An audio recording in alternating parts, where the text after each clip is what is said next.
Boy, we about on rack. Boy, you want again. Ain't never falling off. Yeah, I keep no racks now. And I'm ballin' like the Hawk. Racks in the pack now. Shit, they yellin' touchdown. Shit, I'm still ballin' on them. Yeah, still ballin' on them. Yeah, still ballin' on them. Ain't never falling off.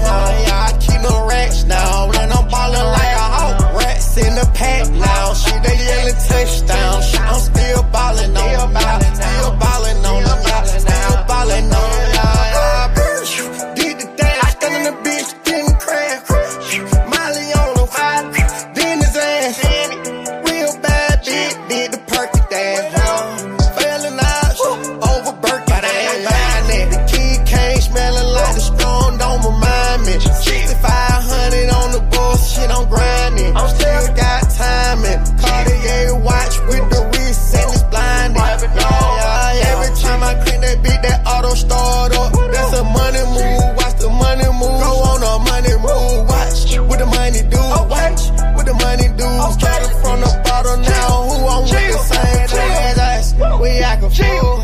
We act a fool in it, bitch. We act a fool. We act a fool in it, bitch. We act a fool in it, bitch. We act a fool in it. It's us. Ain't never falling off. Yeah, I keep no racks now. And I'm ballin' like the Hawk. Racks in the pack now. Shit, they yellin' touchdown. Shit, I'm still ballin' on them. Yeah, still ballin' on them. Yeah, still ballin' on them. Ain't never falling off. Yeah, I keep no racks now. And I'm ballin' like a Hawk. Racks in the pack now. Shit, they yellin' touchdown. Shit, I'm still ballin' on them. Yeah, still ballin' on them. Yeah, still ballin' on them. Let me play it easy, play with me, chopper suit, nigga, heat on me. I'm really from the A, yeah, you see it in me. 11 like Trey Young, I was born for this. Know the nigga cold with the motherfucking cooking on the stove. Yeah, the nigga going crazy, yeah, I'm rocking at no show. I'm 1,000 for life, gotta keep it in the east street, nigga, play with me, I can make it go easy. I'm the one that really bout it, cut this shit just like karate. Nigga really know what poppin', I'm a player, I keep some options, get some money, keep it poppin'. Bitches know that how we rockin'. Number one trending toppin', I'm the one that she be toppin'. Wear white or the gold, cause you know this shit gold. Man, how this shit go. You really got it, yo. Man, don't put it on my soul, nigga. Turn this shit so glow, nigga. Gotta get it in, nigga. One day we go. Ain't never falling off. Yeah, I keep no racks now. And I'm ballin' like the Hawk. Racks in the pack now. Shit, they yellin' touchdown. Shit, I'm still ballin' on them. Yeah, still ballin' on them. Yeah, still ballin' on them. Ain't never falling off. Yeah, I keep no racks now. And I'm ballin' like a Hawk. Racks in the pack now. Shit, they yellin' touchdown. Shit, I'm still ballin' on them. Yeah, still ballin' on them. Yeah, still ballin' on them. Yeah, I keep no racks now. And I'm ballin' like the Hawk. Racks in the pack now. Shit, they yellin' touchdown. Shit, I'm still ballin' on them. Yeah, still ballin' on them. Yeah, still ballin'. What's good, family? It's your boy Demond in the building, man. We Talk Hawks TV, a post-game live show. Y'all know what time it is. Let's go and pull up the damn stats. Give me a second. I accidentally clicked off of it. Hold up. Let's pull up the stats. Sheesh. Hawks lose 116-138. What a whipping we got tonight. Let's pull up the numbers and see what they look like. What is they hitting for sure? It ain't going to be too good. I can tell you that right now. All righty. Let's go. Zachary, what you say? 20 minutes. 1 for 9, 11%, 0 for 6 from 3, 1 for 1, 4 rebounds, 2 steals, 1 assist, 2 turnovers, 2 fouls, 3 points, minus 19. Oh, my, bruh.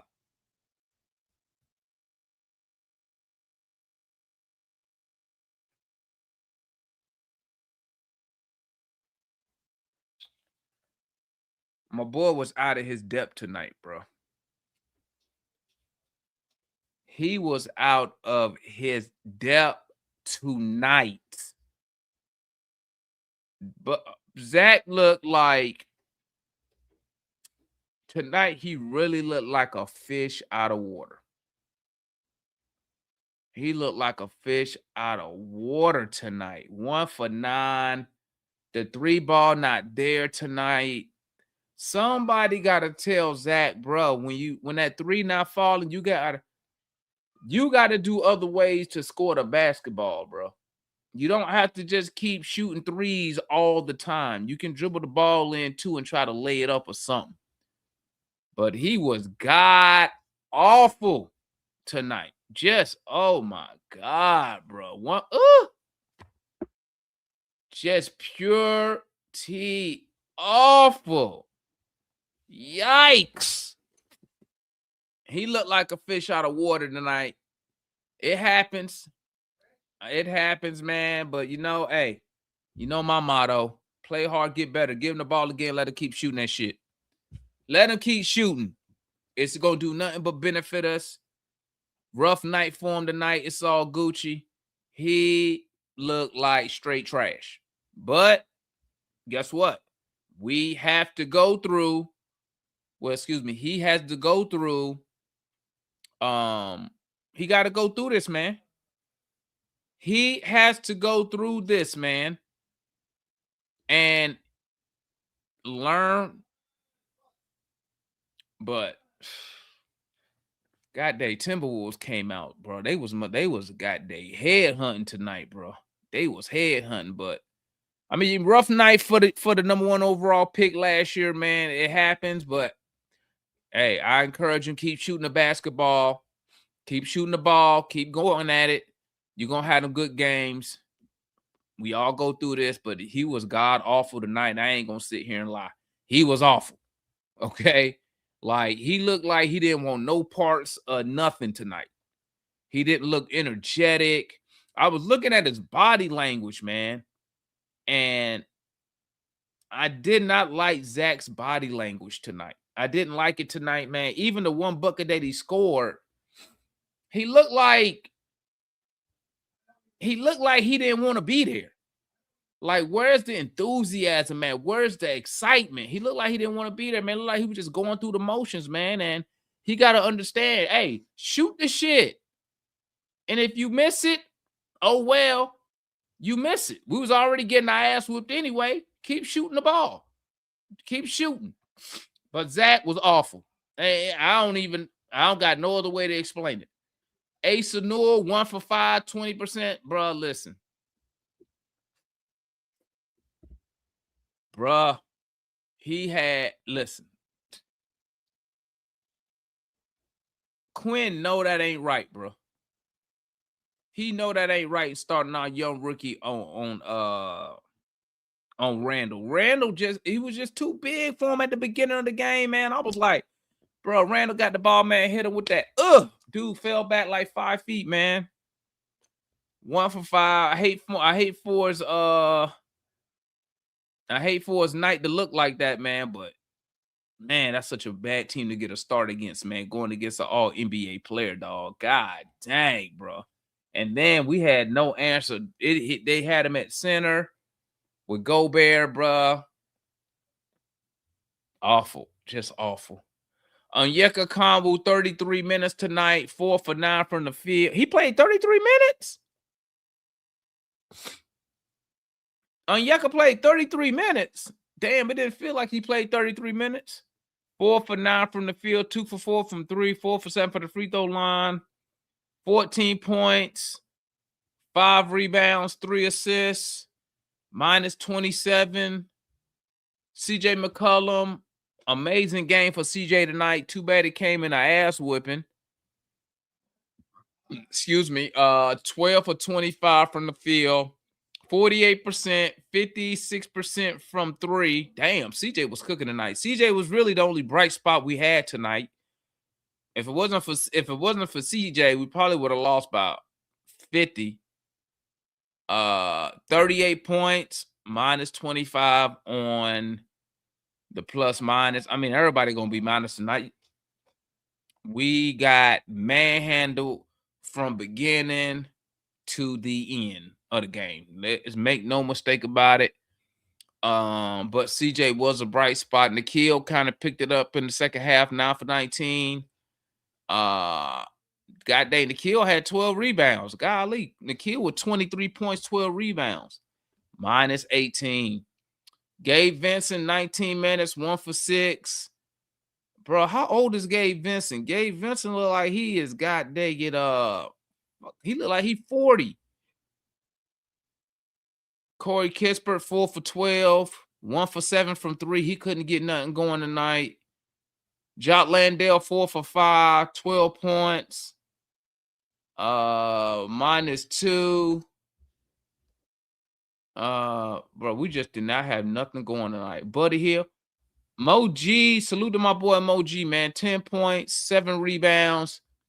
Got thrown out the game.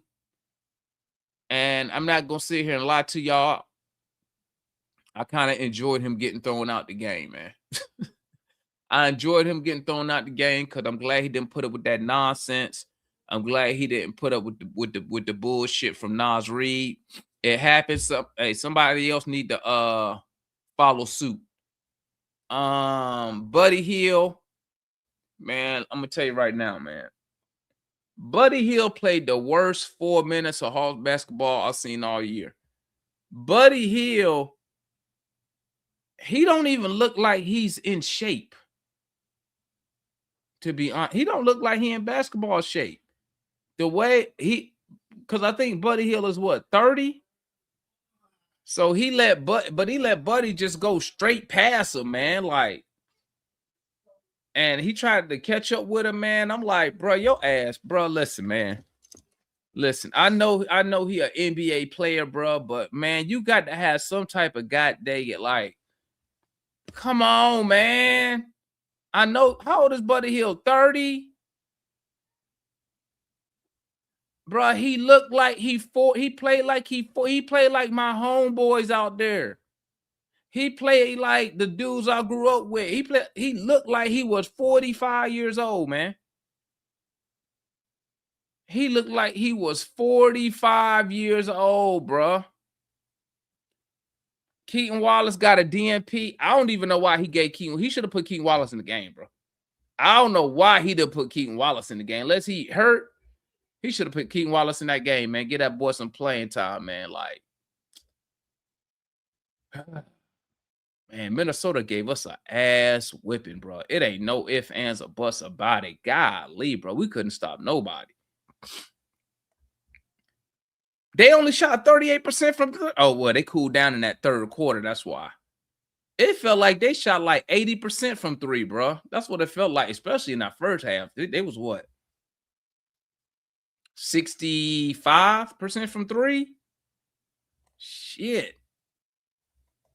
60% from the field? Gobert 7 for 7. Randall 8 for 14. McDaniel 7 for 11. Who the hell was missing? Oh, DiVincenzo was missing 4 for 10. Nas Reed 3 for 8. The Sumo 9 for 13. Damn, he always go off against us. It don't matter if Trey here or not. He always put points in our ass. Bones Highland 13. He did all his damage in that first half though with them threes. But besides that, bro, that was a certified ass whipping. Okay, certified ass whipping from the Minnesota Timberwolves to our Atlanta Hawks, and I don't got no excuse, bro. I have zero excuse. Besides that, we just ain't good. But I will say this.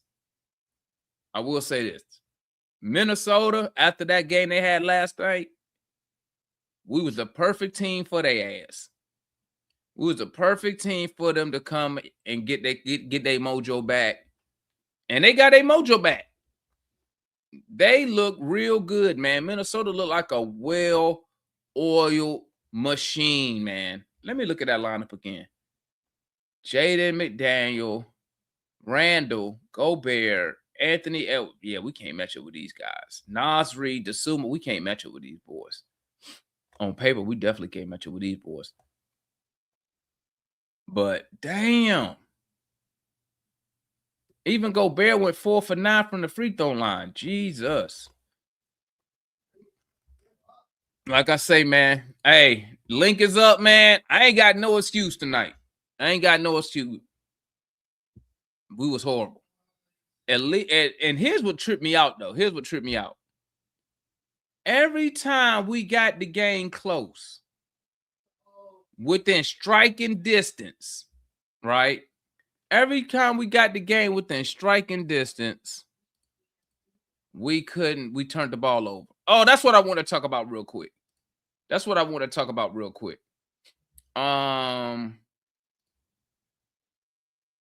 2, 4, 6.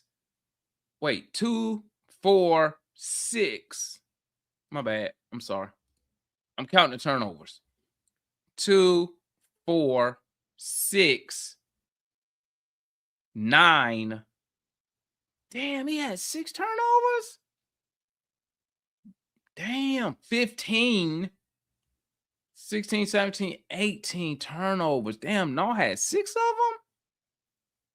them. McCullum, damn. Oh well.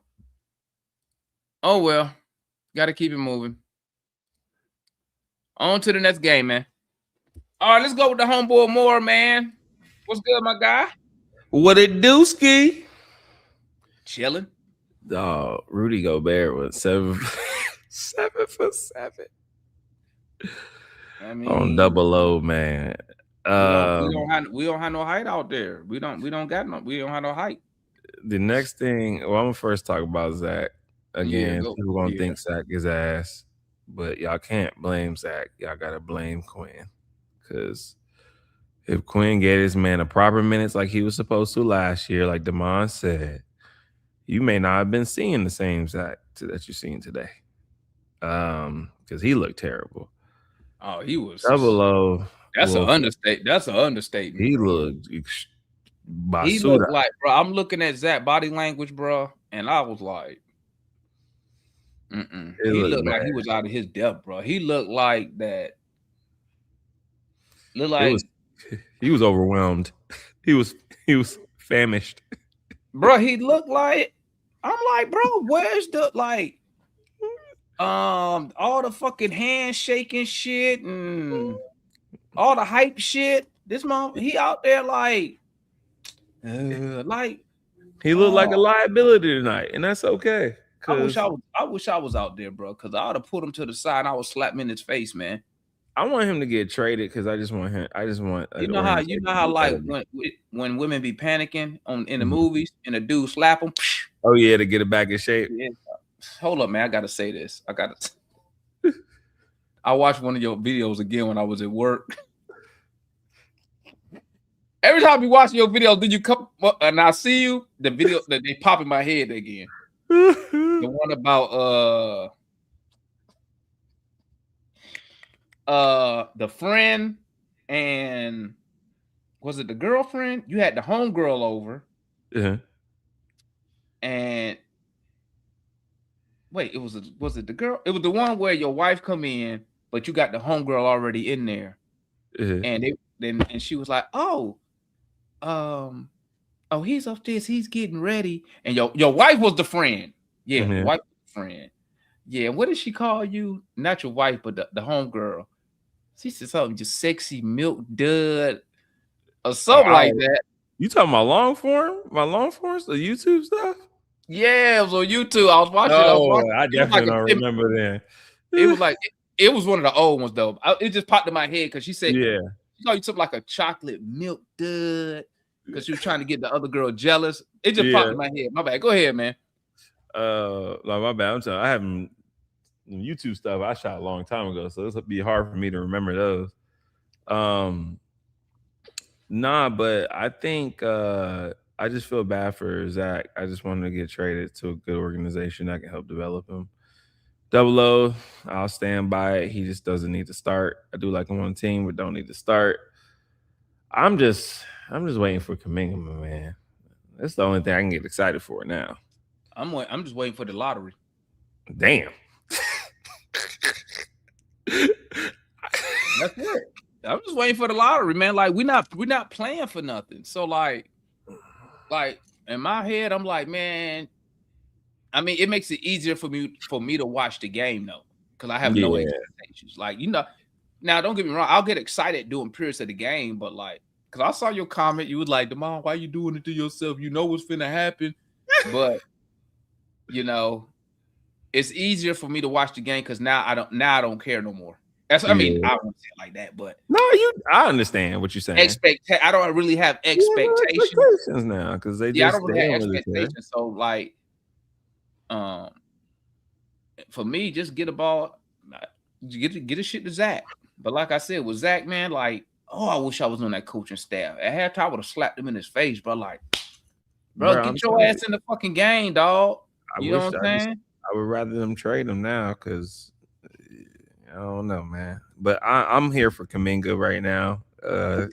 That's what I'm gonna celebrate. You seen I was excited when we got Kuminga, but man, so it's just something about the Hawks, man. Don't matter who comes in here. Mm-hmm. As soon as the jersey say Hawks, mm-hmm. Hey, man. Superstars till they come here, and it's weird because people will come here and then the things that make them good, they'll try to conform them into something that they want them to be instead of who they actually like CJ. When he got here, people were like, "Oh, he ass," but I'm like, nah, CJ can hoop. He just trying to conform to whatever the coach says he needs to conform to. Look at CJ tonight. CJ is an actual NBA player compared to the players we got.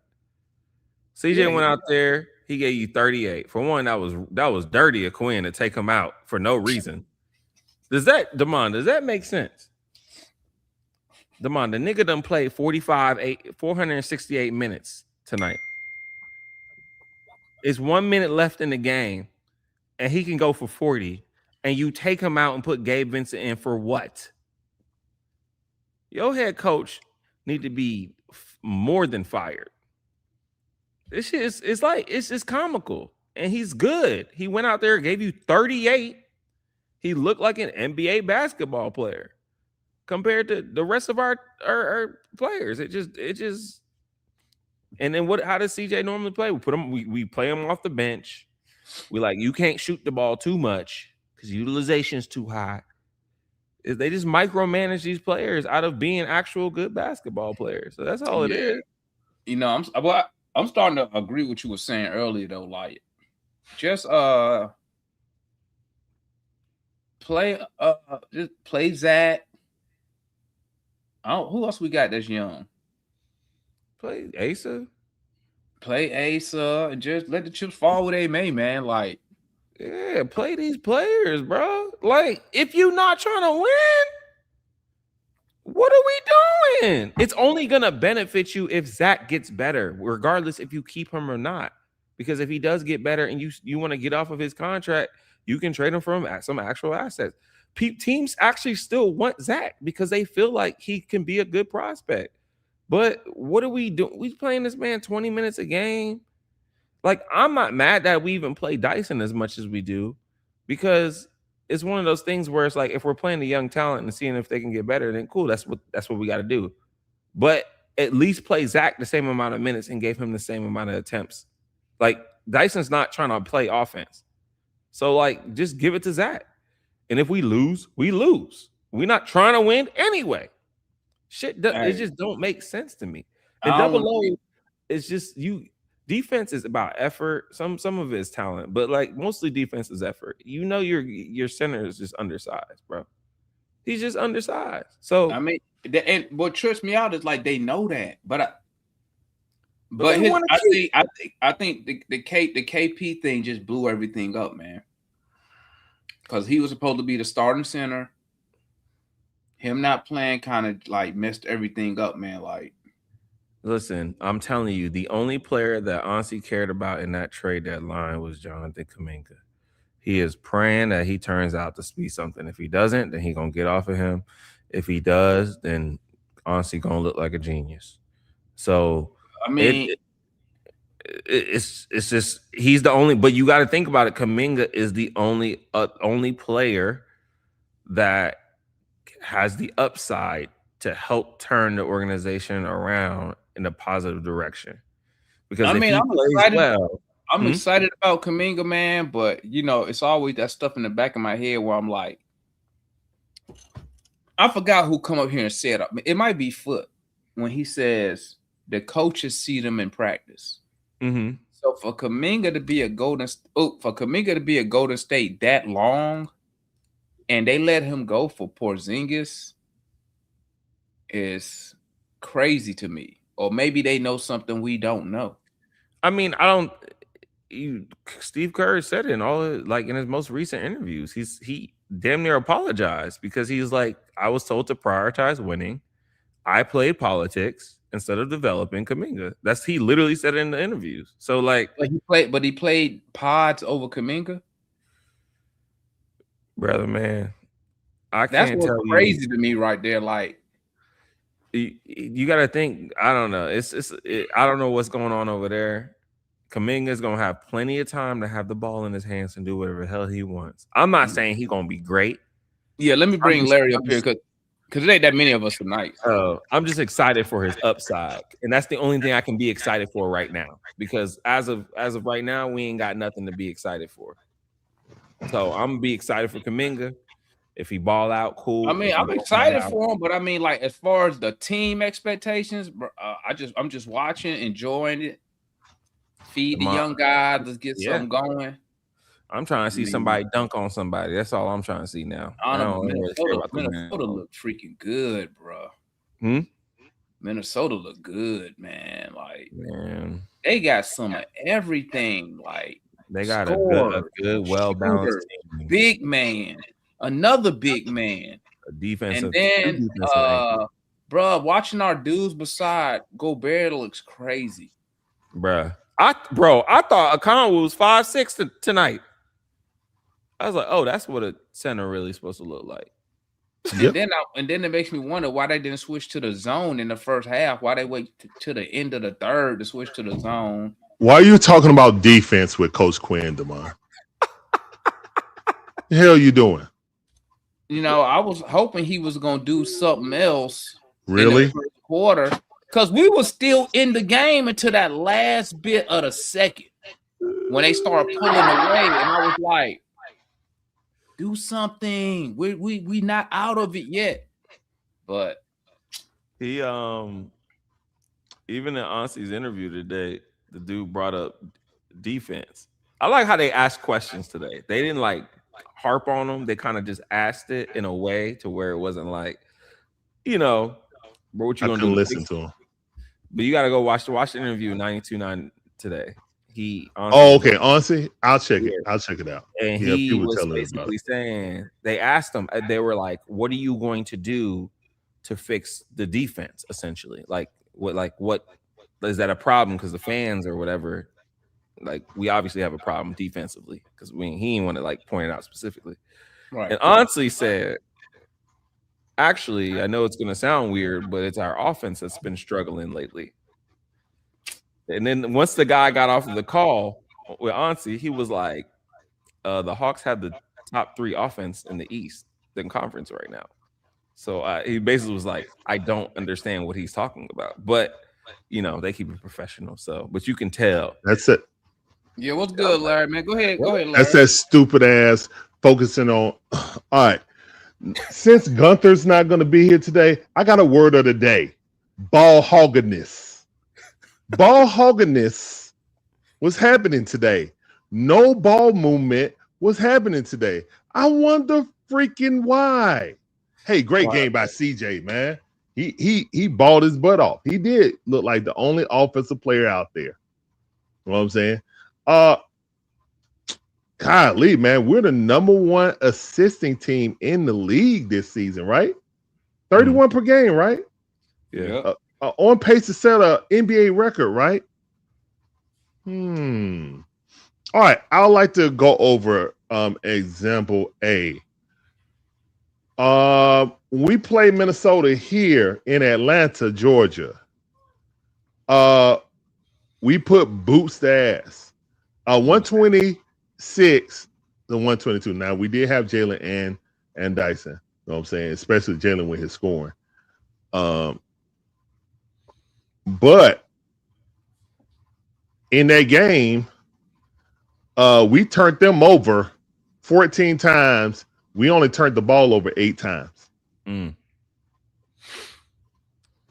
with the horrendous Dyson Daniels in that game. Now we didn't have him this game, and it seemed like it was the Boston game all over again. We gave up 100 points, and it was 4 minutes and 23 seconds left in the third quarter. They took Ant-Man out, and they started messing around. And we got back within 17. They brought Ant-Man back in, then the game was over. Yeah, we are horrendous. We don't pass the ball. We did a lot of isolation. You know that thing they hate about Dyson. He dribble in there and do a triple Lux and pass it back out. But guess what? Was anybody driving and kicking today? Nope. Did y'all see that? Nope. I'm just asking for a friend. Was anybody trying to actively get others involved instead of the 3-man weave at the top and then somebody ISO for a bucket? Hell no. So we just got our butt whooped again. We gave up 100 points before the third quarter even ended. I don't know what to say, man. I mean, it is what it is, man. Yeah, starting on CJ. We'll get more of that. Plain and simple. I mean, we got no other ball handler. I mean, what? I don't know, man. We trade a horrible 3-point shooter for 2 horrible passers. I don't know. But at least, TJ was killing it today. He was actually awesome today. Yeah, I actually called him CJ and not the expiring contract today, how good he played. But yeah, I don't even want to touch Zach. It is what it is with Zach, man. No, don't touch it. That nigga was fucking awful. Awful, bro. I mean, but he looked like a deer in headlights after he got dunked on. Body language tonight, man. Now I know that's why I say he looked like a deer in headlights when Daniels put his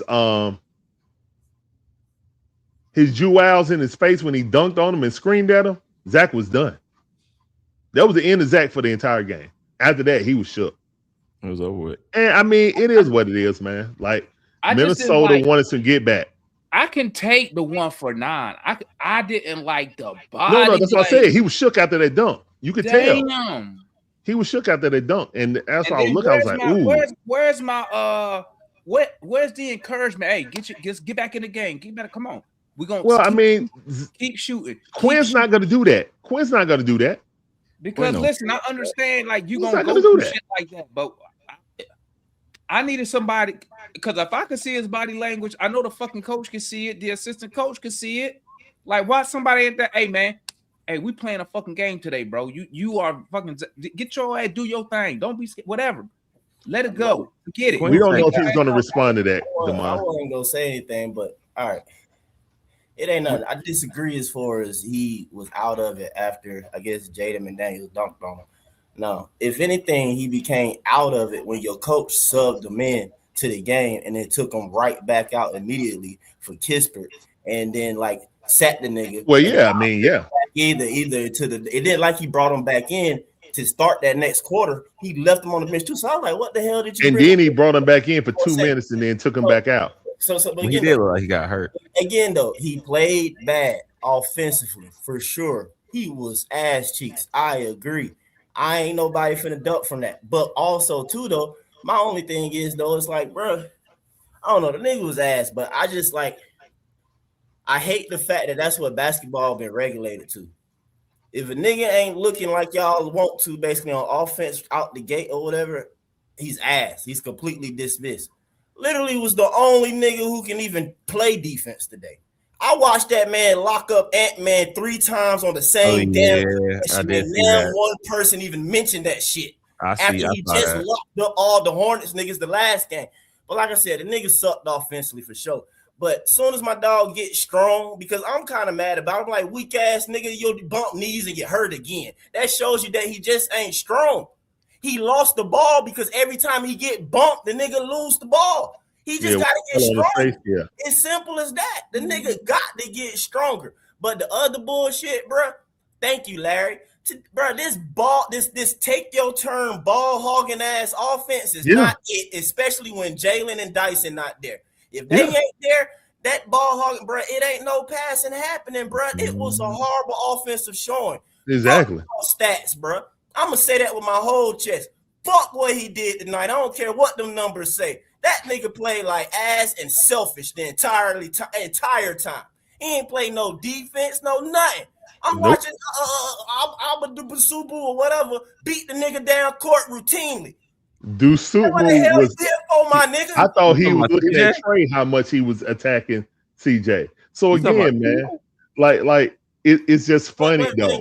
But again though, Zack was ass though. Applaud no.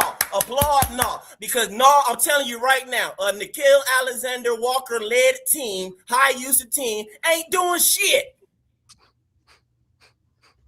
It ain't doing nothing whatsoever. So what the hell the point, man? Screw this nigga, bro. Like, come on, bro. You not CJ. At least CJ can be efficient with his shots he taking. This nigga, like, nigga, you get going because you keep jacking shots, nigga. Like, anybody can find a rhythm if a nigga just coming down court doing what the hell you want to all the time. Quinn, that's Quinn's strategy, Mike. What I'm saying, though, bro, it's like, no, Mike, it's like, bro, I don't he got the green light. Look, we want to John Legend. I get it. Really, I need to chill out. I need to finish. He got the green light, bro. I need to relax because we want to go in, bro. I just ain't like the way it look, bro. I'm not mad about losing. Hey Mike. By the way, listen. How it look, dog. I did turn up when he locked up Ant on them possessions. I did. Yeah. Because they kept giving it back to Ant, bro, and he couldn't do nothing. Mike, you know what pissed me off about it though? Double O tried to come and help. I was like, what the hell you doubling for? He just locked the nigga up, you dumbass boy. And about to give them a good possession, Maury. And it put Zack out of position to have to go do a chase down. I was like, Double O, why are you helping? He just locked him up. Like basically, a Congo set a pick on Zack. It was crazy. Like I was like, oh, wow. That's amazing. I apologize to everybody. I interrupted the flow a bit. Oh, here comes Jay. Look, man, look. What's up, fellas? It is what it is. Ideology. Hard, he dropped 30 points. What the hell? What if he played hard? It would have dropped 60. Here comes Jay with the ideology. That nigga looked like he was trying to score. Yo, he's a bucket getter for himself. He dribbled down. Hey, man, look, he had a good offensive game. For that, he had turnovers. Yeah, that was bad, bro. Where were all those assists? We're the number one assist team in the league, and we can't get no assists. Real quick, man. I just caught up with the game. Tyson and JJ ain't play. Yeah, exactly. Hey, listen. Hey, no cap, bro. Hey, no cap. When I seen you, listen. I'm gonna keep it a book with y'all. 18 assists. Our team, listen, all our players under 25, they need to come see me and get some of this testosterone and train. They do, bro.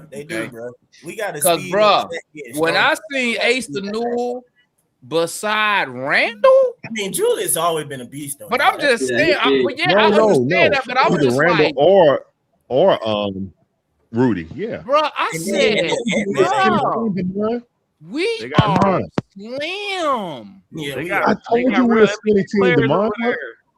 I've been told y'all that. We look like a fitness team. We look like we should be a marathon squad, bro. We AAU, bro.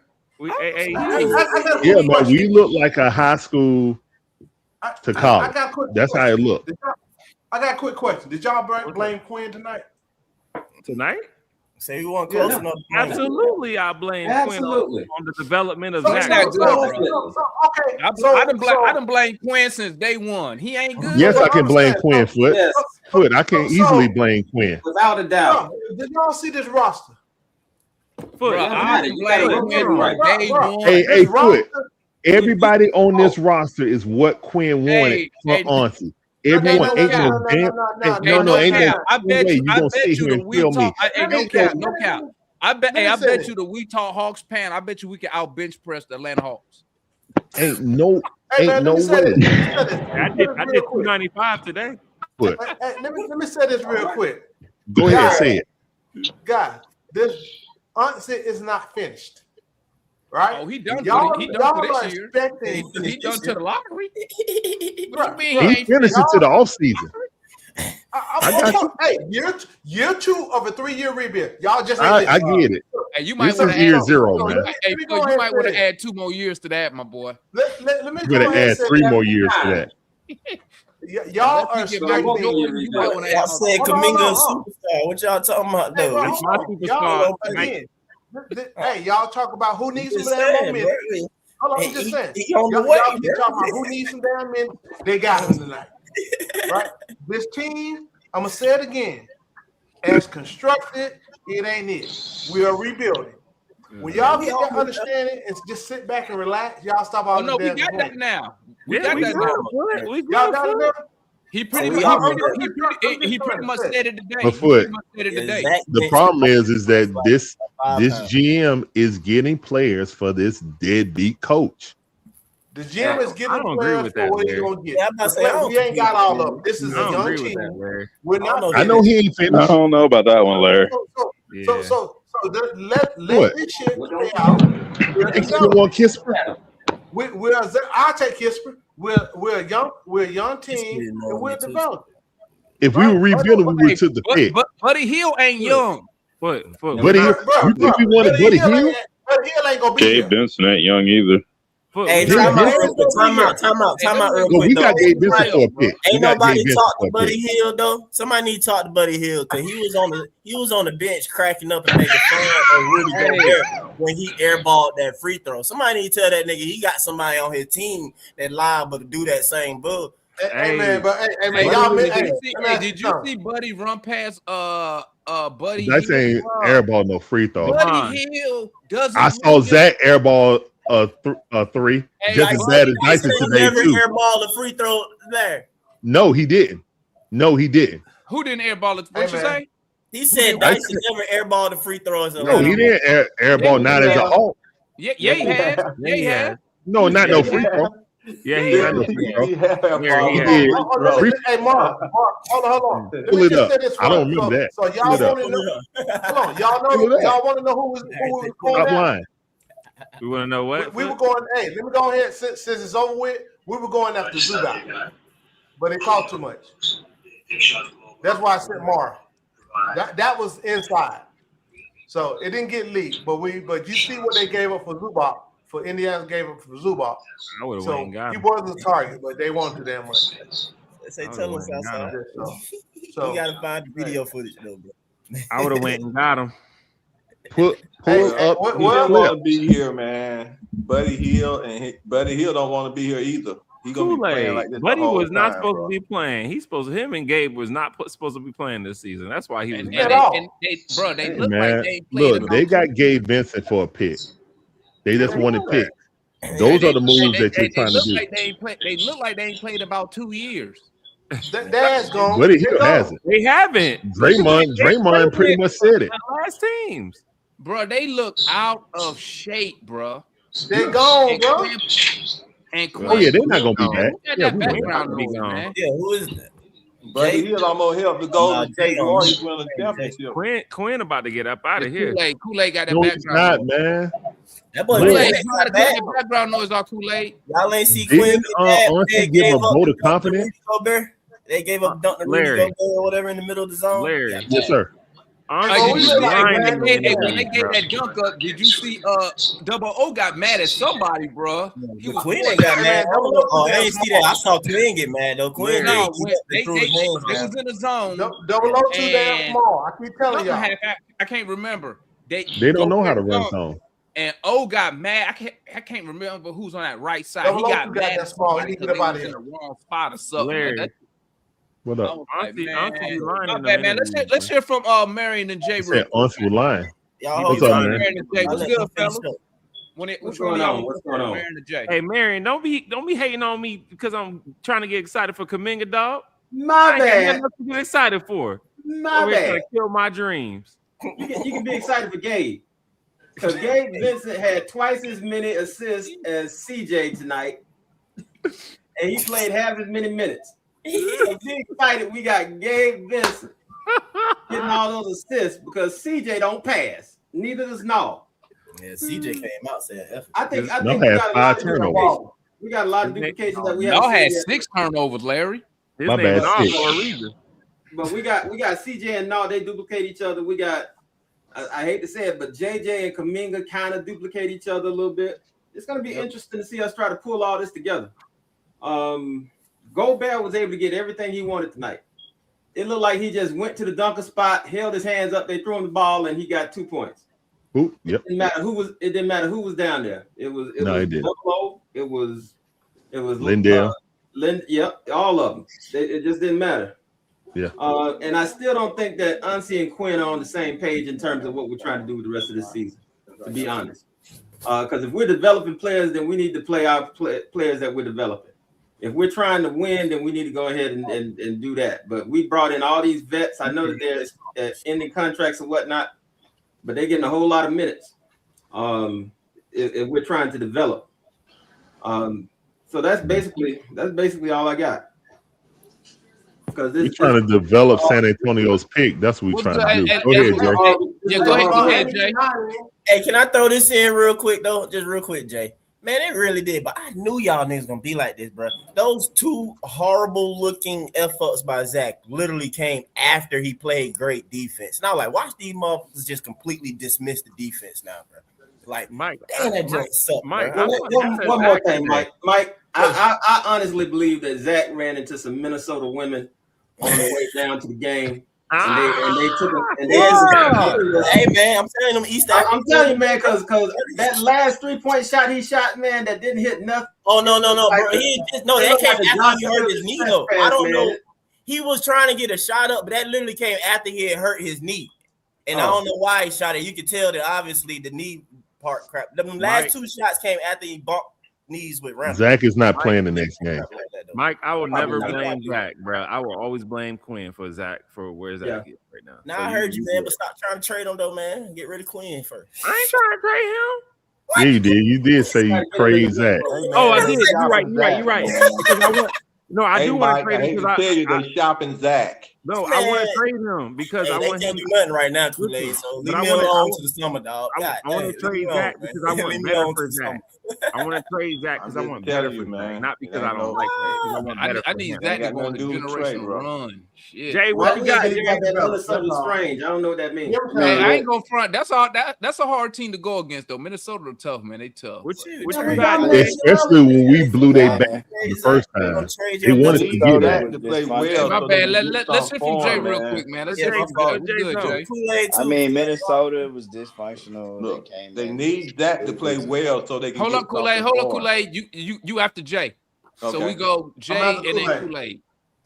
They came in losing 4 or 5.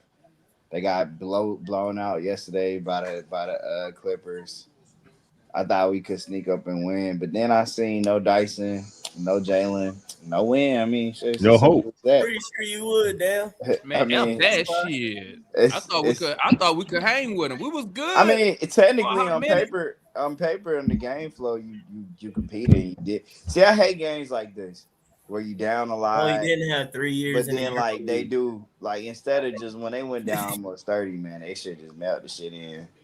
But instead, they keep competing. They cut it down to 19, to as low as 16, 17. You got to keep watching to see if they can cut the damn shit to 10. Kept turning the ball over. But see, that's why I hate games like that. When you go down 30, you ain't winning the damn game, bro. Hey, Jay, so what you saying is, you go down 30, you was ready to cut the game off, but then they'll make a run. You be like, well, I didn't see the first half of the game. His shoes. Jay I didn't see the first half of the game, so I mean, I came home and I just cut it on. They was already down by 30, but I knew it was gonna be an L because, like, man, we might be able to beat a really bad team without Jalen. I think, you know what? Let me say it like this: I think we can compete and keep games versus good teams without Jalen, at least kind of close. But, like, man, we ain't winning not a single game without Dyson Daniels. I'm just gonna be real with y'all on that. I don't think we have one. Yeah, especially if you don't have them both. But, like, specifically, if you playing a team like Minnesota and you don't have Dyson Daniels, I mean, we've seen that movie when we played the Celtics. I mean, shit, if you ain't got nobody else that was gonna go out there and guard, so right then and there, that was A major loss. I It mean, was the same movie. Yeah, to be real with you, your dumb coach should have just assigned Zack the Ant. Like, Evan, you ain't. I mean, yeah, but Ant got his, but it was everybody else. It was the Io DeSumos and all the dudes. But them dudes shot 60% today, bro. They shot 60%. You right? That's they shot 60%. So it just went. Even if you would have put ain't played no defense. Bro, it's still so many other ways that Minnesota in a game like this, where you don't have a Jalen Johnson, you don't have a Dyson Daniels. I mean, shit, Io and Julius Randle got to be guarded by somebody. No, ain't play no defense. Bro, I was not gonna guard no Julius Randle. I just see you named 2 players, Jay. Did you not? But that's two dudes that can beat you on any given but day. I'm saying though, you said no, not gonna guard Julius Randle, and I said no, ain't play no defense after you named 2 niggas. Ayo, all I'm saying, bro, I think got off at all if Nall's supposed to be a defender. This nigga, you missed the point, bro. You missed the point. My thing is, bro, you was gonna lose regardless. I mean, you ain't have. Even if you would have had Dyson, I understand all that. I mean, have you had Zach, you had whatever. You ain't gotta lose. It was too many other guys out there. I'll be back, man. I'm going to eat a hamburger, bro. You know what I'm saying? Like, it was just too many other dudes, Mike, that was gonna cook. It just. I'll be back, it's man. that simple. Eat a hamburger, but no. Listen, nobody, I think, is arguing the fact that like, we was gonna lose. It's like what Larry's 71st game on here. It's like what Marion alluded to and stuff like that, bro. It's the how we just played basketball tonight as a team. It was a lot of selfish basketball. Like, come on, bro. Like, you definitely guaranteed to lose. Now, it just looked like niggas sitting there trying to make sure they kept the good point. It's like, CJ is like, show niggas like, I still dropping 40. You know what I'm saying? Nall trying to make sure he still keep an average of 20 so he can have that on his resume and show somebody else or something like that, bro. It's like, come on, man. I thought they moved the ball, can I get a little bit of Moji love? Yeah, I wish Mo. I can't believe that Moji got kicked out. The thing is, Mo should have jogged pretty decent, but you had too many guys that was funny. Like Zach was 0 for 6, Corey Kispert was 1 for 7 from 3. It's like, bro, you get like dudes who got the ball that you would normally say. Jay, you already just said you ain't even watched the whole game, man. But I didn't. No. It's the thing about basketball, though, bro. Y'all niggas be on this stuff. Like the one play with Zach did fuck up, bro. Let's go to that one play when the nigga did fuck up. About that. I'm just saying in the minutes. I know you not. I'm saying this. Listen to me, man, because y'all know, man. I really did, man. I'm sorry. This junk really do be like triggering, bro. This dumbass stuff, bro. Like simple basketball shit. Y'all niggas don't be understanding. I'll go to the play that Zach fucked up at, bro. When the nigga sitting there dribbling and he goes to the goal and fumble and fall because of McDaniels, look at your team. The whole thing is horrible ass basketball. Niggas standing completely still, just watching. Nobody cut. Nobody going towards the ball. Nobody came to set a screen. Nobody set an off-ball screen. And then everybody just sitting there and be like, oh, I'm like, nigga, how about we look at the whole horrible ass offense? I'm going to keep it a buck. I'm going to keep it a buck, man. When Zach fell, I had to laugh, bro. Right, it was like, damn. It was like, damn. But at the same time, just looking at the thing, though, I'm like, look at this. Everybody just standing around, bro. But no, that's just it was nothing but ISO ball. No, but that's it was what no I'm ball saying, movement, people movement. The structure of the entire night, like, and that's the thing. It's just like, let's watch somebody sit there and try and go ISO on somebody and take a bad shot, basically. What you say, Foot? Ultimately, that's what it is, Go bro. get your hamburger. I said, that's not good basketball. That's just not good basketball. Let me go get my burger, man. But that shit was Zach fell. We just went good, man. Hey, that boy Quinn looked defeated in his press conference. We might win on Wednesday. I hope he looks tired. The Hornets got like 4 dudes. Hey, I told you, man. Ever since that ever since that Celtic game, bro, he looked like he want to quit, bro. He want to quit. I hope he do. He a quitter anyway. Good basketball. And damn, I say it all the time. The NBA is a horrible ass basketball. They about to get suspended. They was the NBA is a bad basketball product. Just point blank. Period. Now we might win that game, shit. Because now we might win without Diamante and Bridges in there. Yeah, that's half the battle, right? Guys, there. If we don't beat the Hornets without still got Knipple. Last time we played them. If we don't beat them without Moose and Bridges. Oh yeah, my bad, Kool-Aid. My bad. I'll be back, man. I'm gonna get my hamburger, Go ahead, bro. Kool-Aid. Kool-Aid, then I'm gonna go. I'm put some cheese on it. Go ahead, Kool-Aid. All right, guys. And it looked like the guys played hard, man. You learn how to ball hog. You know, hard to get better. They didn't play hard. Exactly what learn how to just shoot that shit. Keep asking them to do.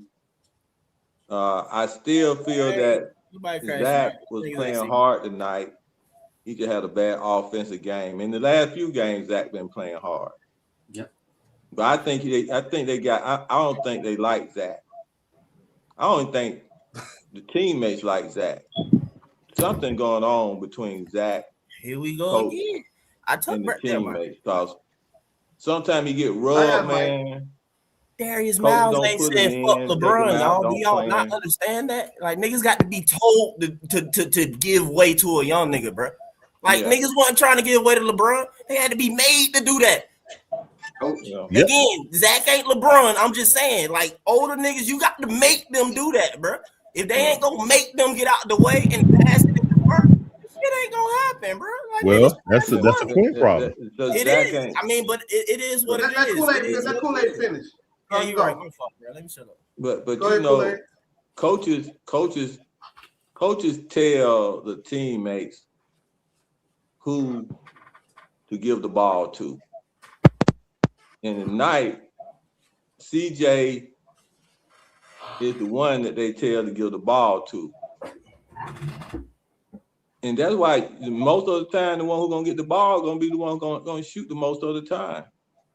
Now, Jalen didn't play tonight, so it seemed like CJ was the one gonna get. He had to be the front runner. He had to be the number one dog. So, but Coach Quinn again, I still say some of the stuff off of Coach Quinn, the decision he made. But I'm with Foot right now, man. You just have to just see that whatever they doing, I'm confused. I don't know what the heck they doing. I don't know if it's gonna take from Foot what he's saying it's gonna take 2 years, this year, 3, and next year, two. and hopefully answers show me something. But as of for right now, I'm also over there with Dixon too, feeling that some of these players that honestly when they got them for Coach Quinn, they just look like Coach Quinn players. They look like they and like I said, when y'all say they trying to develop the young boy, I only see like 3 young boys on the team. The real young boy, Asa Newell, and Zack is the youngest ones on the team right now, as what I'm saying, that you're going to throw Dyson in there. And all the other players is vets. Like I said one time before, like it's like Quinn is trying to get a veteran team. And in his mindset, he's trying to win now. I don't know what Ans's mindset is, but what I'm saying right now, you see a manager and a coach that's not on the same page, man.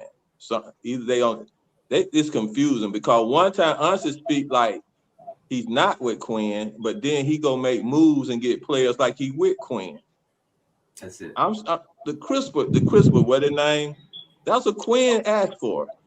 All them guys you see right now that the players they got now, the 3-point shooters that he don't win and got. That look like a Quinn type minded player. He with what the name? The one who came in tonight. Only reason you see him playing like that, I'm gonna tell you right now. What the name? Butler, right? What the name? You mean Gabe Benson? Not Benson, the other one.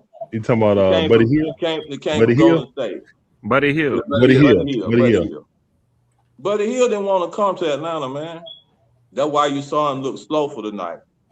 He did not want to come. I'm telling you right now, that was a part of a throw-in trade with Kuminga that was made.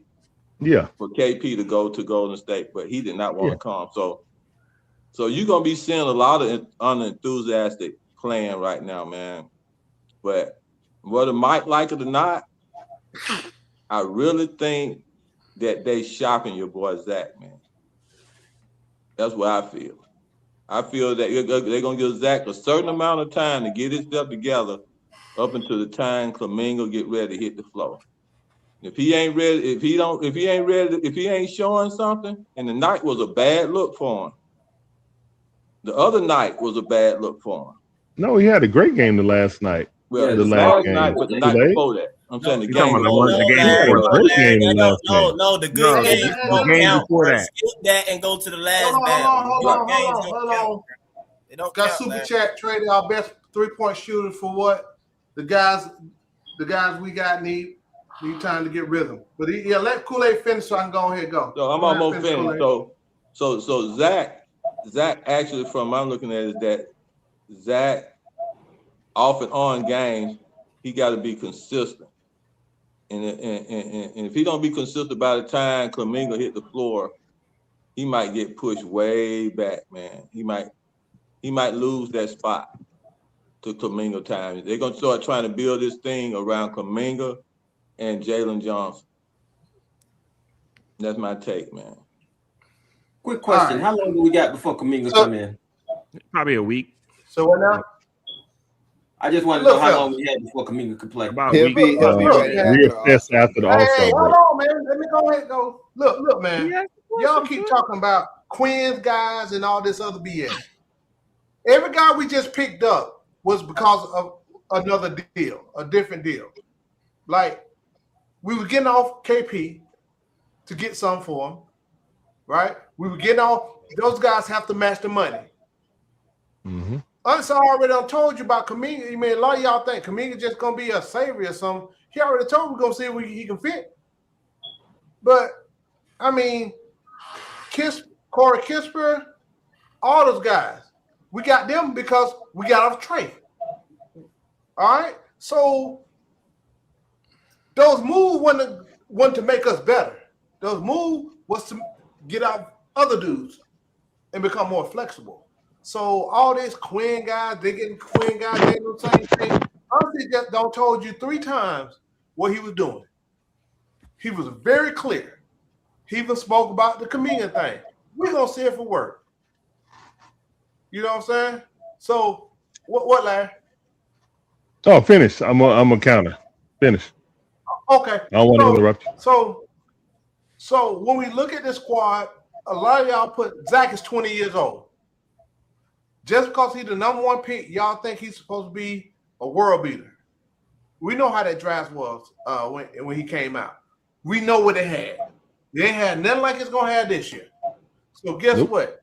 He was the #1 pick, and that's going to be it. And the good thing about it, he has time to develop. He's 20 years old. You can see tonight, just like he had the 18-point game the other night. Oh, well, see what Zack did. Zack gonna be all right. He come out tonight. He freaking 20-year-old. These dudes are not 30, 25, and that they're teenagers. He just got out of his teenage years. So when you look at all these dudes, that's why I just be chilling. Like I told y'all, year 2 of a 3-year rebuild. If you look at it, I understand. Fans want to win. I want to win. But 2 years ago, I saw what was happening. I said, okay. And I said, we trying to get flexible. I honestly call it optionality. And Mary argued me up and down about what the hell is flexible, You got 2 more. This is what we're doing. We are rebuilding. This is not a hard rebuild because we won trash and we had young guys to build around. We got rid of the so-called best player on the team. That's what y'all said. Oh, they ain't doing that because we still got he gone. Honestly, keep telling you what he's doing. And for y'all who want the young guys to play during this time, that's not going to happen. You don't stick a guy out there who don't know what the hell he's doing to develop in the pro game. You don't even do that shit in the high school game. You give them time when they need the time, but you just don't stick them out there and let them look stupid, right? Because again, unless we're a trash ass team, we ain't got no choice. This is what's gonna be. Development's gonna happen, and the guys are developed like Jalen Johnson developed. No, he's not a starter. No, it's my fault. Honestly, did I make these moves to make a playoff push? A playoff push is going to come because we still going to go. We whether play in the playoffs, we're equipped enough to get there. He did not do this shit to make a push. Just y'all thought He brought KP in here for a damn push to see what we have. That wasn't it. I told y'all KP was going to be traded. I don't give a damn if he was playing. He was here for a salary dump. That's all this stuff. Look at what's been going on. That's why I just be laughing at some of the stuff y'all be coming with when it's right there in our face. And the answer is telling you what the hell he doing. But we so eager to win. I get it. Trust me, I'm a fan too. I want to win. But I've come to hey man, that's why I keep saying year 2 of a 3-year rebuild. Because the core is already here. And it's the young guy. You add a couple more pieces. You wait till the offseason, see what you can move and how you can move it. If Kuminga kind of work, now should be coming off the bench. Now it's not a starter at all. I would definitely like to keep CJ as a vet and a bucket getter. But now it's not a starter. Now wasn't brought here to start in the first place, in my belief. But hey, man, I'm just saying, man. I ain't telling y'all how to fan, but all this damn complaining y'all be doing, it's funny to me. You see what I'm saying? Basketball is a simple sport. It's a simple sport. That's why I keep asking. Somebody posted on, win, and y'all keep talking about I'm taking up for Quinn. No, I'm not taking up for Quinn. But the reality of it, this roster ain't it. What the hell y'all think we got? Y'all see it now. And y'all keep talking about Dyson. Every time Dyson out, he's missed. But y'all worry about, he missing this, he missed the air ball, missing 3. Fuck all that. I need him to do. Everybody in the NBA is a role player. Just like there's a lot of players in the NBA that can score at a high clip, but that's not their role. That's what people don't understand. They have roles on teams. That's why I talk about fit. How you gonna fit with it? You might have to do something else. Like our boy who had some words with Trey. He's a scorer, but he knows for defense. I ain't gonna call no name. I'm just saying, bro, y'all just funny, man. I'm just saying hey man, I like what we're doing. And with this team, you don't just stick young guys out here like that. So I'm good. Go ahead, Larry. I was gonna make a statement, but then you said CJ had a good game. I said you want to retain CJ McCollum. You feel like he's a good veteran player that we need to bring back. Hold on. I'm asking you a question. Oh yeah, but definitely not for his cost right now, or even close to it. Okay, so you want to bring him back on a reduced cost? Oh hell yeah! Okay. Yeah. I doubt anyone takes less money to come to the Atlanta Hawks, but maybe not. Let's put a pin on that. CJ McCollum does what you said you hated about Trae Young, but he don't provide the playmaking. He can shoot more efficient. Hold on. He can shoot. Hold on. Okay, but he don't do what I said hate about Trae Young, so that's different. Hell no. I just want to he didn't come in and just two different players. He actually came in and just shot the ball, didn't look for nobody, and turned the ball off. Actually, so yeah, CJ, they are two different players. Yeah, and he came in and gunning and not even looking for players. No. CJ is a scorer, like you said. Yeah, he is a scorer. CJ is a scorer. He can score in multiple ways. Yeah, he can. Trae Young can. Yeah, he can. He can, but he can't pass with a lit. So he can't. He doesn't make anyone else better. He doesn't make anyone else better around us. He can't make. He's unable to make anyone better. He is unable to make anyone better around him. The only thing he can do is get his own bucket. That's it. That's it. For you, no. For you to always hound on Trae Young and say all I need him to do is play his role and pass the ball and get people in. You get this dude right here who is incapable. This dude is incapable. I did not say that. Of making anyone better. No, Larry, you mixing. Them two. CJ is incapable of making anyone better. They are two different players. I know they are. real world, I compare it because they are two different. CJ McCollum. Oh no, I never said you compared them. I'm comparing. CJ McCollum is a professional scorer. Right? He's a professional scorer. Yes, right? he is. Yes. Trae Young is an inefficient scorer. Trae Young can pass the hell out the ball, but he's an elite playmaker. Exactly. So there are two different players. I expect different things out of Trae Young than CJ McCollum. Okay, that's my whole thing. So that's why they're not the same type of player. So what's CJ average? So let's get off of that. I don't even want to talk about Trae Young no more because he's gone. I don't care about Trae Young no more. So what's CJ average a game? CJ ain't too much the problem, my opinion, man. No. I don't even want to talk about. I don't want to talk about CJ. I mean, I don't want to talk about Trae Young no more. Just when he brought that up, I was just like, huh? CJ played a good game when it retained him.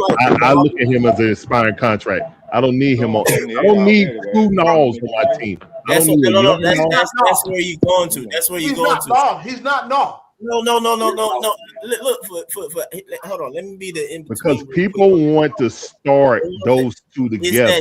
That's what I'm saying. See, you can only have one ball hogging all on the court at the same time. Yeah, at one time, bro. I don't want to start together. And in my opinion, or whatever, shoot, on the team, I don't even want to say one time, bro. But CJ is the real scorer. No, yeah, okay, I can agree with that. I lost some 2B jump, bro. He fake or whatever you want to call, you know what I'm saying? Like he ain't no real scorer. Like I ain't trying to really you know what I'm saying? Like no, CJ, that's who sometimes I'm like, they can pass it. But if anything, I'll allow that one spot of a ball backcourt person to be to him, if anything. But now, bro, I don't know, bro. Like, but you can't have CJ and JJ playing at the same time. Well, that's the problem. You need to tell defensively. In my opinion, no defense ain't like trash. No defense is overrated. Yeah, it is. So I feel like you're facing that point. Anyway. Like he can't play no damn defense. Got to start getting folks to CJ 41 points in the first quarter. It's terrible. It's donkey foot. It's terrible. It's not like not the Trae Young. That mean they hit over. It's comparable. No, it's not. And I guarantee he'll do more than that. That's the only difference. Not much taller either. Which makes it worse because he's taller than Trae, but give me the same effort or the same result. Again, man, like, look, the great thing that he did today was rebound. He had 12 rebounds. He had twice more rebounds than our starting center. That's disgusting. Who? That's no, had 12 rebounds. That's disgusting. I mean, Double O, yeah, he wasn't there. I mean, that is absolutely disgusting. I'm gonna forgive that Bane could not muster up Double O and get that wheel. So y'all gotta stop. Y'all gotta stop saying stuff like who had some basic, like, oh, this person had more than my guard shooting. This person had more than my center, whatever height it is. But if you look at the game floor, if they gonna play basketball the way they, my fault. If you look at the game floor, you got to look at the flow of the game, right? Now, let's say Double O. I'm not gonna compare his rebound to Nah. I'm gonna compare his physicality, right? Where he should be more physical. I'm not gonna say he should have got more rebounds because he's our center. I'm thinking he should be more physical, right? And more. He didn't do either. But I know that, and play more defense, right? So, but when y'all said y'all talk about Dyson, my two guard ain't shot, but this and that. But again, look at the floor of the game. Look at what they do in the games, right? Specifically, not comparing them to some other stats that another player may have gotten because of their position. I mean, if you look at this game, we don't post up, right? Double O shoot threes, right? We play a lot of outside. Yes, 5 wide, yeah. So when you look at it, I mean, of course you're not going to get it, but when you get in there, when you get up from a defensive standpoint, then I can see, right? That's what I'm talking about. Defensive rebounds. But hey, man, like I always said, just every time, we double O ain't it. I think a lot of us agree with it. I know Marion do. Double O ain't it. He's not the center of the future. I don't give a damn who else we get, around him. We need a center. We need a big dude. You know, and I like the backups that we have, but again, double O. Yeah, but we need to start a guy. Yeah, I'm sorry. We need a different type of caliber center at that 5 spot. That's just my opinion. That's a huge Achilles heel with us. I don't give a damn how many double O score. I don't give a damn we have a double. Bruh. I think Marion mentioned how Gobert. What you say earlier about Gobert just did what he want to do. He went to the dunker spot, held up his hands, and he got 2 points every time he did that. Exactly. Every time. I would put or foul. You know, but we can't put Koloko in there.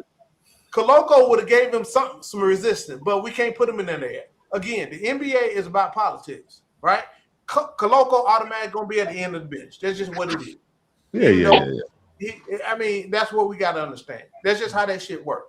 I don't think Koloko can do nothing with Rudy Gobert. He's too skinny. He's skinnier than a Congo. But the length.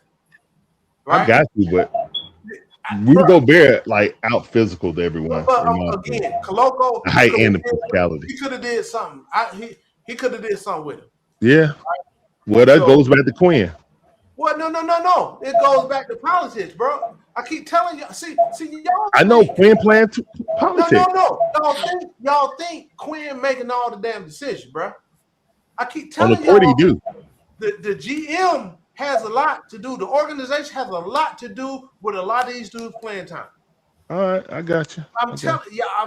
I'm trying to tell you how this shit works. This is not college, high school, or whatever. It's a lot that has to go. It had to do with what, just like that Kuminga thing wasn't just Steve Kerr. So Foot, why does Corey Kispert has more cachet in politics over Zack Ricochet? So he's the number one pick. Why do a whole bunch? What if somebody just got here got more politics than our number one pick? Yeah. Do they play the same again, that makes it even worse. No. Why do a dude have more politics towards our number one pick? That makes no sense. See, everything you just said would make sense if it wasn't for Zack Ricochet being the number one pick. He should have the most politics. They play different. They play different, right? No, they don't. He comes in and backs up him. When Zack goes out, they do different things, right? Mary, who comes in when Zack Ricochet goes out? Kispert. More. Who comes in when Zack Ricochet comes out? Pull it up. Kool-Aid. Who comes in when Zack Ricochet comes out? Crispy. Chad. Bruce Wayne. Hey, Chad. Who comes in when Zack Ricochet goes out? Who's the first one off the bench? Crispy. Master Bruce. Wayne. Kispert. Bruce Wayne, aka Ben Affleck the third. How long Kispert been in the league? This is my. How long Kispert been in the league? Kispert just got here. How long was Kispert our number one pick? Foot. Hold on. How long was Kispert our number one foot? No. Yes or no? How long Kispert been in the league? Was Kispert our number one pick? No. The first in Hulk history. Who should have more politics than anybody on this team outside of Jalen Johnson? Is Zack a world beater right now? We're not talking about skill wise. We're talking about politics. I am. Who should have the most politics outside of Jalen Johnson on getting the ball? The first number one pick in the history of the Atlanta Hawks, of course, freaking Kispert. I think right now, I think Zack is still developing. Zack is 20 years old. I think right now, we like overly dismissing what Zack brings on the defensive end. Like what I don't know, just what he allows the team to be able to do. Like when you want to switch and everything like that, and he allows that to seamlessly happen. And I mean, ain't nobody really overreacting over the loss, but like when they all there the good together. JJ, Dyson, and Zack, and then hopefully now with Kuminga too, and all of them there together, bro, that jump be locked down. Like it really do, man. And like I said again, I think it's an overly dismissal of that jump, bro. It's just simple as that, bro. Just I don't know, basketball more than the ball going into the hole. So hey, I just need them to free Zack Free that man from his shackles. He ain't got to free him. You keep him exactly where he is. Y'all just be patient and then come around. We'll see. They're not gonna, man. I just don't like that. Please be patient with me. Zach gonna come through. Boy, I agree more. I ran out of patience too.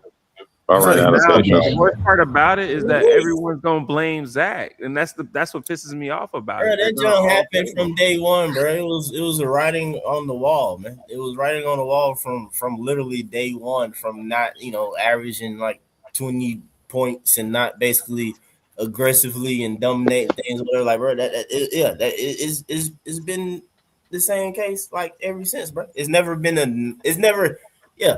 Has there been a moment where that's not been the case, bro? Like, you tell me. Where's Mr. Gunther at? But my thing is, I just wanted to, if you gave him the time and you gave him the chance to make mistakes, man, he'd be up there with Sar and all them other Castle averaging at least 15, 20 points a game. Hey, man, ain't nobody gonna believe that. But what I'm saying is, like, he not even, remember that one game where he ain't really touched the ball to, like, the second quarter or something like that? Like, no, the third quarter. Hey, man, it's there's no shot is kept in the third quarter. Hey, man, according to everybody, though, it's justified, bro, because he sucked, bro. He don't deserve it. No emphasis to pass him. The coach got to make that happen. That's the problem. It's like he sucks because but it's free flowing, Marion. It's no real structure to it. It's free flowing. It's up to the players to make the decision. I mean, and if you got ball hogs out there, he ain't never. Well, if you got CJ shooting 25 shots and you got Nas shooting 18 shots, ain't a whole lot of shots left.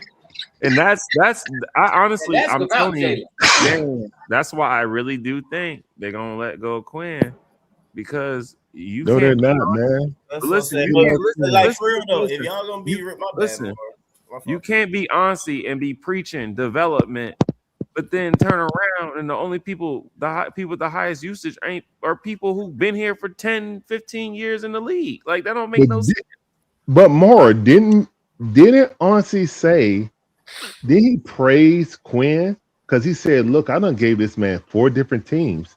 He's kept us competitive." Larry, Ansi be lying, bro. All right, whatever, man. Hey, Larry. They asked Ansi, doesn't Kuminga play the same position as Zack? He said no.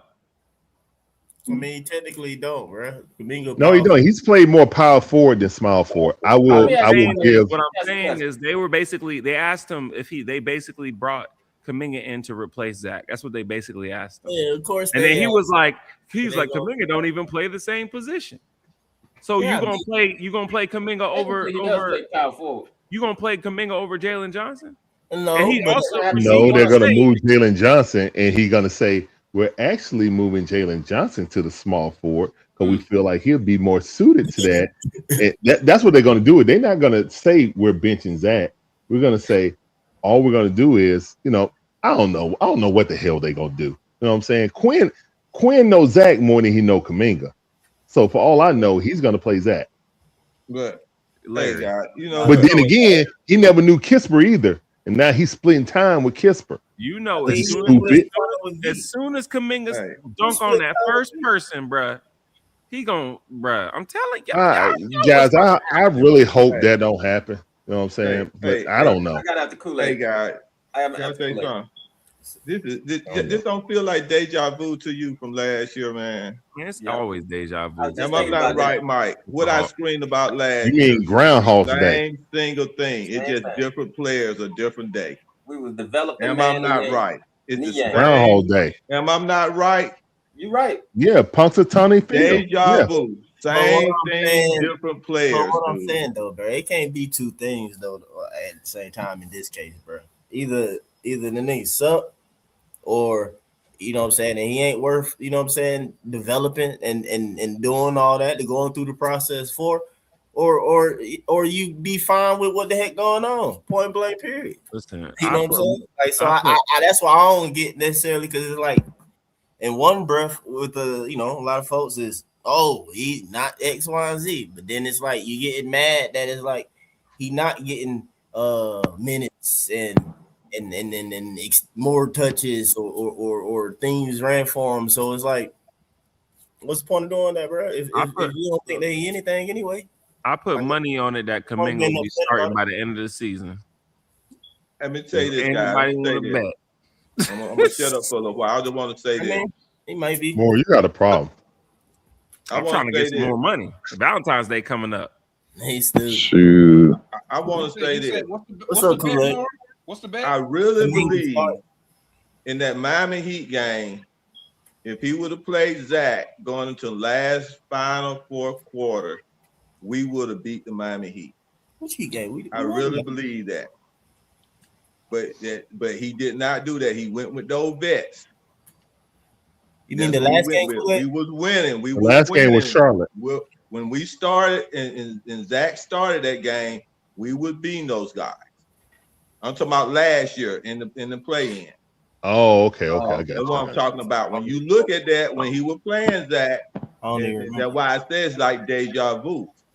And what I'm saying is that when he was playing Zack last year, and I really believe that if he would have played them young boys, when they said we was in the rebuild with Trae Young, we was in that structure, I really believe he would have played the young boys going to the last four quarters instead of the vets. I really believe we would have beat Miami. Because we were winning. We were winning with them young boys. We were winning with Mo. We were winning with Vic. We were winning with Zack. Oh, well. And then he came in there and he put the last three boys, the three vets, to close out that game, and look what happened. It might be. What you got, Mary? Let me ask this. I got two questions for the panel, and I'm gonna start off the first question this way. And let's have a heart to heart. We're gonna have a heart to heart here. Y'all driving crazy, man. What is the difference? What is the difference between how Kerr runs his team versus how Quinn runs his team? What is the difference between those two coaches? Who wants to go first? In my opinion, Start at Mike. In my opinion, I feel like the Warriors have a hierarchy, or a structure of who gonna get, tips or something like that. I mean, I could be wrong. I don't watch them like that though, but I feel like that's a known thing, and that's supposed to be what the issue with Kuminga is or whatever. That he didn't necessarily fall in order, I guess, at times or whatever. So I feel like that's maybe our issue, is that it's not or I mean, shoot, I don't know. Maybe it is the way Queen got it though, but I think not. But it's like we got more have some structure, bro. Oh, me? You skipped Devon? Devon is into that FIFA. Okay, my bad. Okay, so the Warriors run. I feel like they run everything kind of through Steph, or the power of him, his movement, and scoring. So I think players score for the Golden State based off of opportunities created by Steph. I don't feel like we're like that in Atlanta. I feel like it is more free flowing in Atlanta. Everybody can kind of do their own thing as they see fit, as long as movement is involved. Obviously, Jalen kind of runs the offense, quote unquote, and people play through him and his playmaking. But it's not. We got to stop Jalen to beat them. It's more of like I feel like Golden State is like we gotta contain or stop Curry, but players play off of him. So I just feel like this is more free flowing in Atlanta. Like players can kind of do what they want to do, obviously. And you got Jalen Johnson, who can distribute, who can play make, who can score, and that's kind of basically it. What you say, Demond? Golden State is just more structured and more organized than we are. And if you notice with Golden State, and just like with the Miami Heat, their top of their organization never changes, right? So they have continuity, and they're always on the same sheet of music. And what's the same sheet of music for Golden State? Build around Steph Curry. Like everybody knows that. Why you think Kuminga's gone? Why you think Kuminga couldn't get shit done in Golden State? Because the priority was keeping Steph Curry happy, doing what you had to do to get Steph Curry so he can win. In Atlanta, let me quit this. In Atlanta, your problem in Atlanta is this. Every time somebody come up with a plan,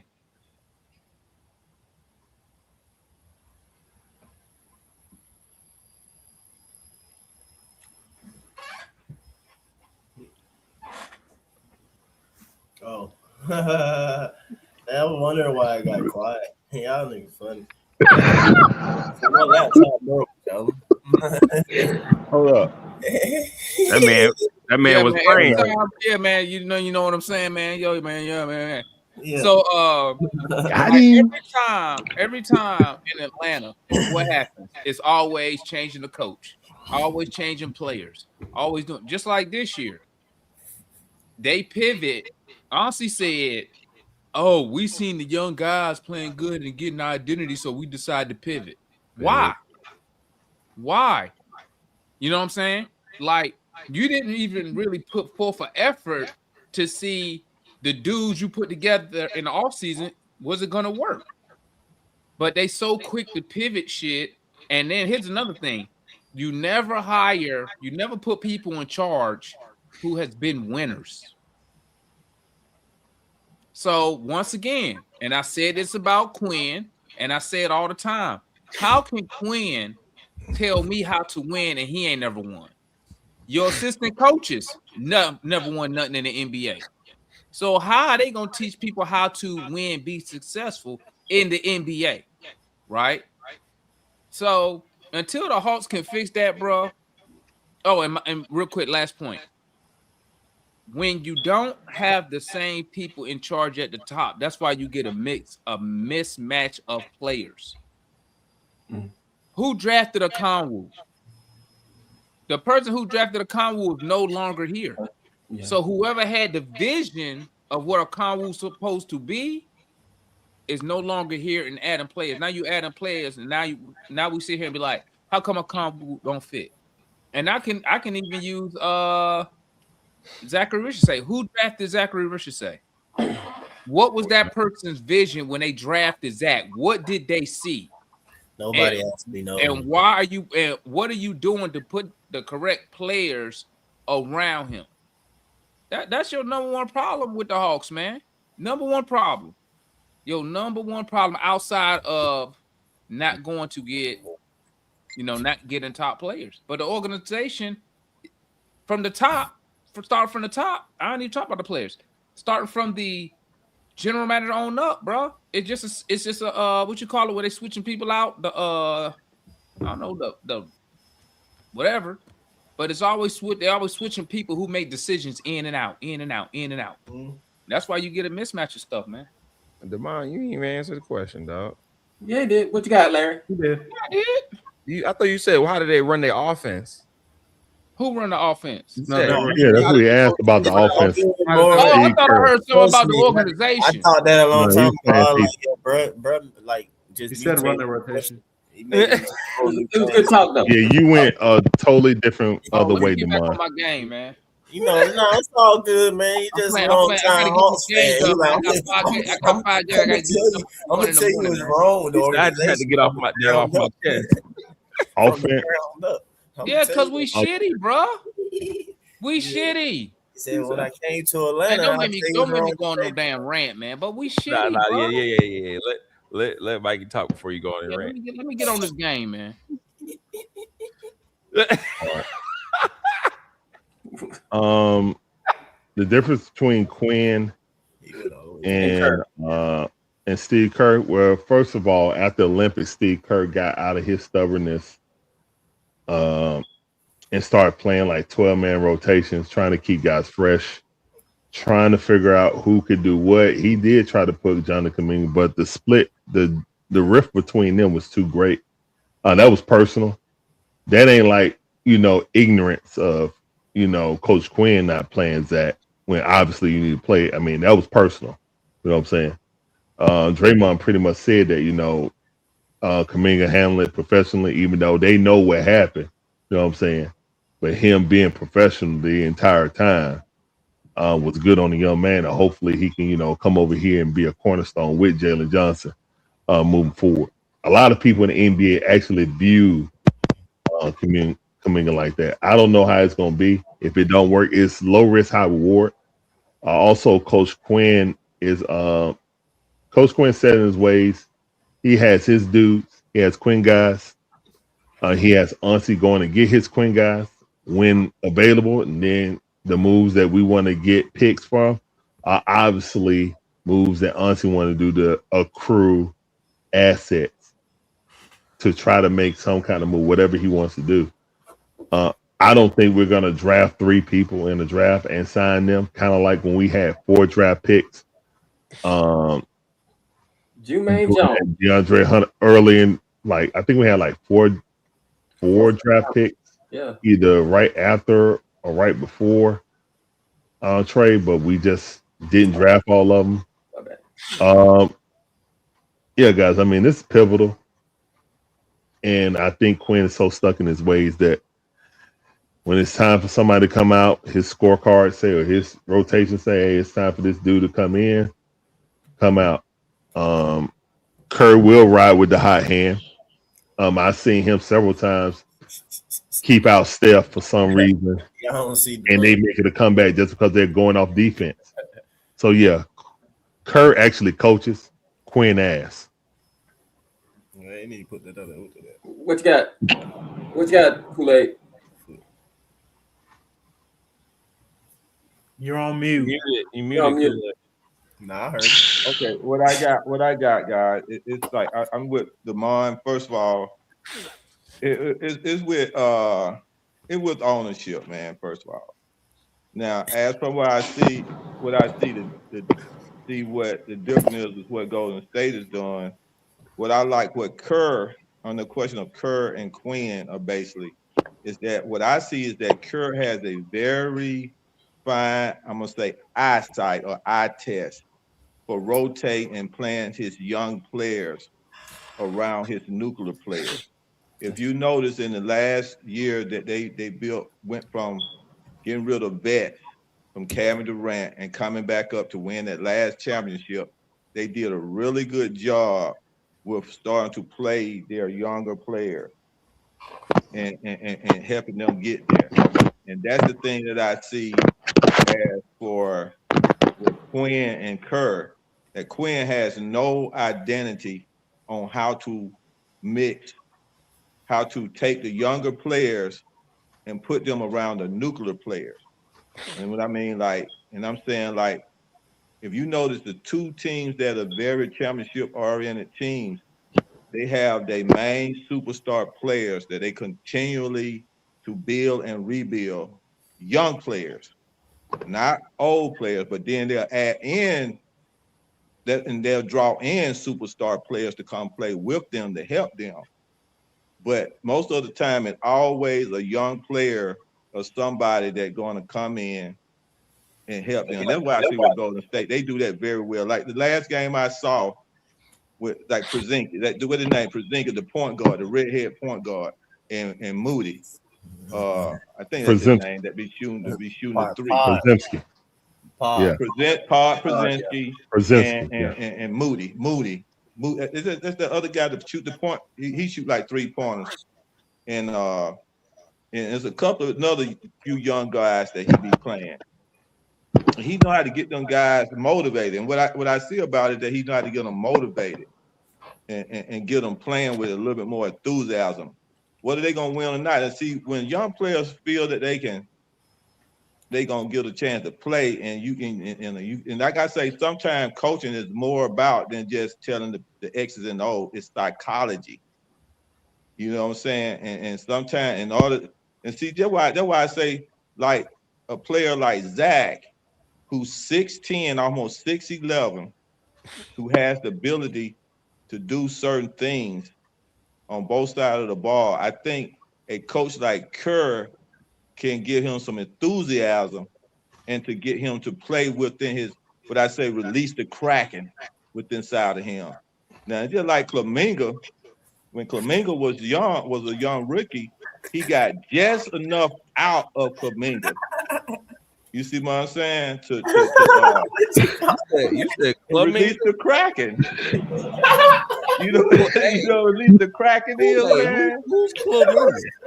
Huh? No, wrong, Mike. Hey, no. Hey, the first time I heard that, bro, y'all could. How y'all? Hold on, my fault, man. Kool-Aid, who Flamingo? Kool-Aid is done. Flamingo, whatever his name is. Y'all know what I'm talking about. Kool-Aid. Oh, that man. Hey, who's Flamingo? Say his name.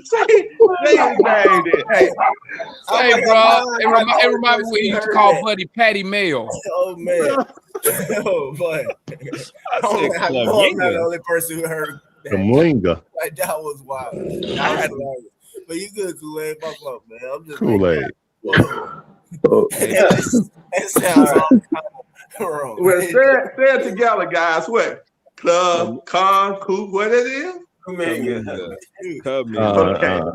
Let it go. Y'all know what I'm talking about. Either way, he got enough out of him in that championship to help them win. And that's the kind of stuff that Kerr does. He know how to get his young guys to help him win. And I don't see that Coach Quinn has that ability, because his mindset always think he got to use the veterans to win, and it's not so. You know. What you say, Hawks fan? Go ahead. I agree with Kool-Aid. The 2 timeline is just, you gotta get somebody to help out Jalen Johnson, along with CJ and the vets. Pretty much everything that he said, I'm on board with. What you got, Darian? I think Kerr values. I think he values different things than Quinn does on the offensive end. Like, I feel like if Zack was with Kerr, I don't necessarily think Kerr would try to specifically make him a 3-and-D player. I could be wrong, but I don't think he would. I feel like Quinn tries to force players into a box instead of leaning into those players' strengths. I think that's his biggest weakness. All right, Mikey, what you say? It's a good take. Well, no, I wouldn't agree with that. Literally, Mora could not have said it any better. Me? Yeah. Oh, what I say? Mora, what you said about Steph and how their offense is built around. You've got to be able to do these things so that Steph and the plays, the pin downs, the elevator screens, all that, you've got to know and be able to operate in that offense. And if you can't, like Kuminga, you're not going to get playing time. And that's basically why. Like, I don't think it's a matter of Steve Kerr wanting to develop more guys, because Warriors fans criticize Steve Kerr all the time for not playing young players. And he plays a lot of players. Like, he played a 13 million man rotation for most of the 2 months of the season. He played 14, 13 guys on a nightly basis. He did. And they weren't the young players. Like Pat Spencer isn't a young player. Like, he's not a guy who's going to develop for their like long-term future. He came into the NBA as an older player. So like, he's not playing these young guys who have a core future to the team, but he is playing players that know how to play in his offensive system. And they need to have a lot of those guys because their system takes a lot out of you conditioning-wise to play with Steph Curry. So like, basically, I think Mora just hit it on the head. What about Atlanta though? Well, how do you feel like Quinn's system is? Murray, how are you doing? I'm great. How are you guys doing? Doing all right. We were talking about the difference between Kerr and Quinn is in terms of being a coach and their structure. What do you think? Well, they both suck. That's what I think. They're both terrible. I don't think Steve Kerr sucks. I don't think you can suck when you're a 4-time champion. I think you can suck when you ride the coattails of the greatest shooter in NBA history. Just like Dan Quinn isn't a good. Just like Dan Quinn isn't a good coach, he was riding the coattails of the Legion of When Boom. you mention football, you lose me. So like, No, I mean, I'm just. I mean, I can mention other sports as well. Like you can ride the coattails of other players. Doesn't mean you're a good coach. It's just a fact. Steve Kerr doesn't develop younger players. Like look at all the draft picks they've had in the last 10 years. Name an all-star they've had in the last 10 years. I'm waiting for you. Name it. I didn't think. I don't think the Warriors had a good draft anyways. Then, but yeah. I mean, yeah. If you look at the Golden State Warriors, they mortgage their future for older vets to try to win now. Like they don't care about developing young players. They haven't in a long time. Like if we're gonna keep it a buck. I mean, let me ask this then. In terms of that statement about drafting, wouldn't you think they would always be drafting toward the later end of the first round if they're winning as much as they do? And they had the number one pick though, man. They had a 3-year stretch in which they didn't. They had like what top 5 picks, top 10 picks. Where are those guys in the NBA now? Nowhere. Where's James Wiseman? Kuminga's in Atlanta. Tell me about James Wiseman's development. I'd love to hear this. Well, I'm gonna. They chose him over Wall. Rhetorical question. We all know that James Wiseman was hated. Well, no, I'm gonna push back. Kerr do like hating on young players a lot. I mean, that is known fact. I'm gonna push back because Kerr not hating, man. It's filtering. You don't hear me? Oh, my bad, filtering. Yeah, we hear you more. We hear you more. Go ahead, Mark. What were you saying? Because Kerr's priority wasn't development. His priority was winning. Because when you have a window with one of the greatest shooters of all time, you don't prioritize developing young talent. Arguably top 10 player of all time. Cool. I can counterpoint that as well. Stephen Curry missed a whole season due to injury. Klay Thompson missed not only one. Klay Thompson missed not only 1 but 2 full seasons due to injury, and then Draymond missed a season due to injury. Now it's all within that 3-year period in which they were shitty. So he could take those 3 years. He could take 3 years. They won a championship because Boston threw it away. He can take that 3-year window and develop because all their best players were injured, but he couldn't. My problem Jordan Poole hasn't played basketball in 3 weeks. He's not even the 10th man on the fucking New Orleans Pelicans. He's a tank. He rides the bench and does not play basketball. Kevon Looney does not play basketball. He rides the bench. But what I'm saying, like I mentioned earlier, James Wiseman is not in the league anymore. But what I'm saying is the priority wasn't those players. That's the thing. The priority was making sure Steph had the correct resources to be the greatest player he could be. It had nothing to do with those players. So I can't sit here and say a coach that's won 4 championships is a bad coach when he did exactly what he was hired to do. I'm with you, Maura. Yeah, it's just hard for me to say that because he didn't develop players. Well, they weren't the priority. I'm actually feeling what Morris. At any cost. I'm actually feeling what Morris is saying because do everyone think that Steve Kerr is the one that developed that team into a championship team? No, or Mark Jackson. It was Mark Jackson. If you want to keep it a beam. I think he turned. Now, he Mark Jackson. Developed. Larry, that's just like John Gruden taking over, and then getting handpicked playing against the Raiders, who Callahan never changed their offense. It was like playing against himself. They even said it. Everything we did in practice, they did. Scripted all the way down. So yeah. I mean, look, he got 4 championships of this generation. By law, he's technically the best coach in this, but I'm feeling what Murray's talking about riding the coattails. But hey, man, all great coaches have rode coattails of great players. That's the only counter I can give you, Murray. Like, to be fair. That's the combo of winning, man. That's the combo of winning. It ain't one champion, it ain't one, ain't rolling. But I'm feeling you on cool, great. And I'm not saying this just like because I despise Steve Kerr. I have a few friends that live in San Francisco, and I have a lot of Golden State friends here in Atlanta. And I can tell you, all of them want Steve Kerr fired. Like, they do not like him. They do not like the fact that they lost Jonathan Kuminga. They hate the fact that he was a young talent that they're like, oh man, we could really, start leaning into our young players now. And now he's gone. They despise the fact that if the rumor was true and they were willing to send 4 unprotected first-round picks to Milwaukee, that they were going to truly mortgage their future just to get Giannis. Like, there's a lot of people within the Golden State fandom that does not like Steve Kerr in any capacity, like whatsoever. And I also want to mention, like, yeah, he came in and he took the Golden State Warriors and they won, but that was because he changed the style of basketball. Mark Jackson developed the guys, got the guys, and Steve Kerr came in and was like, "Hey, just let it fly." Like, instead of like trying to be like a prototypical point guard like Mark Jackson wanted Steph Curry to be, he was like, "Nah, bro, just start letting that bitch fly." And that's why you saw Steph Curry shoot like twice as many threes within the span of 2 or 3 seasons. Like, there's a lot more context to his championship. That choice was. I 100% agree with you, Murph. That choice was pushback to that, though. A little bit of pushback to that.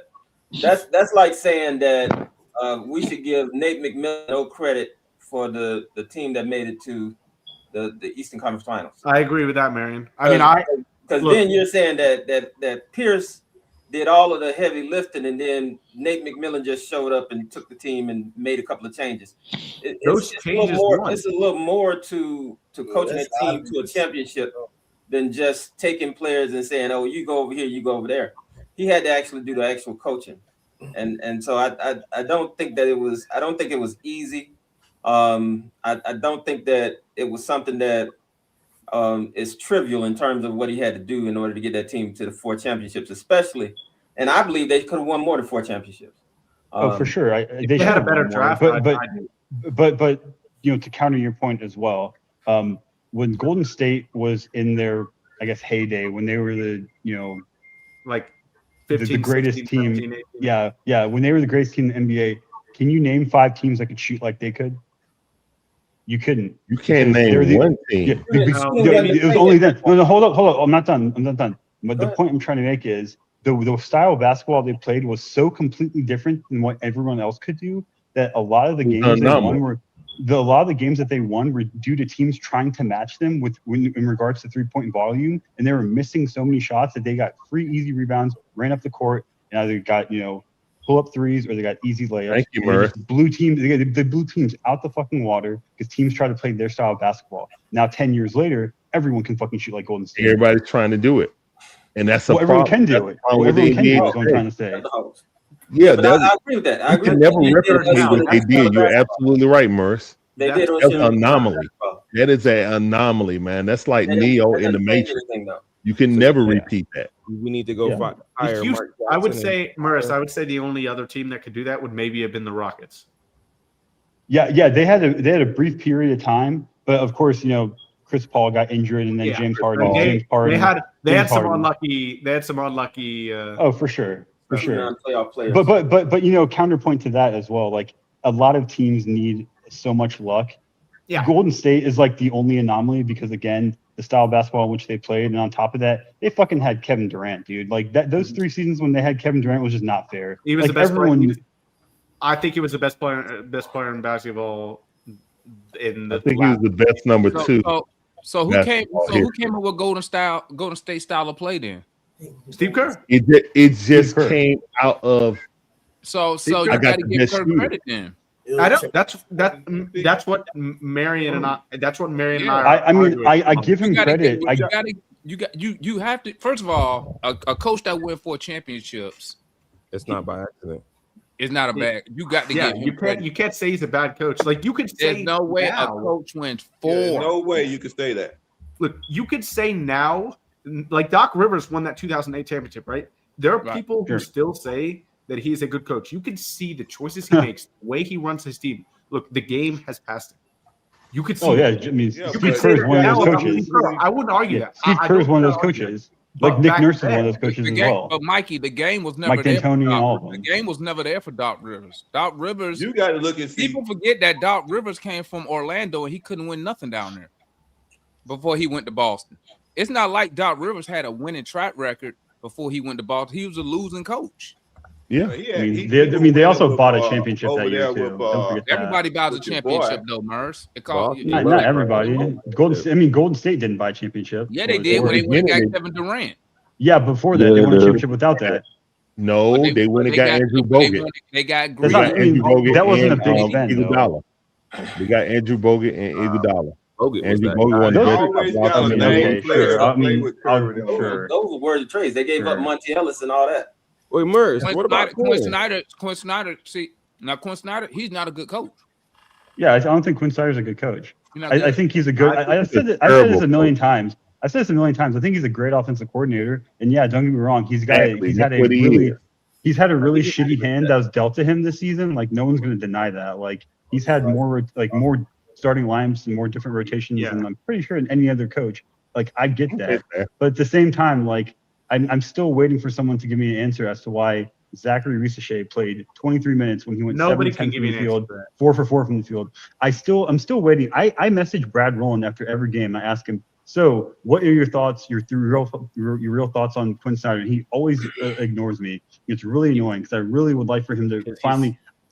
Look, I know he's a part of the media. He's not going to say it. I know he's not going to say it. Mikey, would this be a fair question? Because I know your response to that, Mikey. I already know your response. But would this be a fair question, even tonight? Quinn, why did you put Zack out there with 30 seconds or so on the clock or whatever, and then take him right back out immediately or whatever for what was I think who he brought in? Was that in the fourth quarter?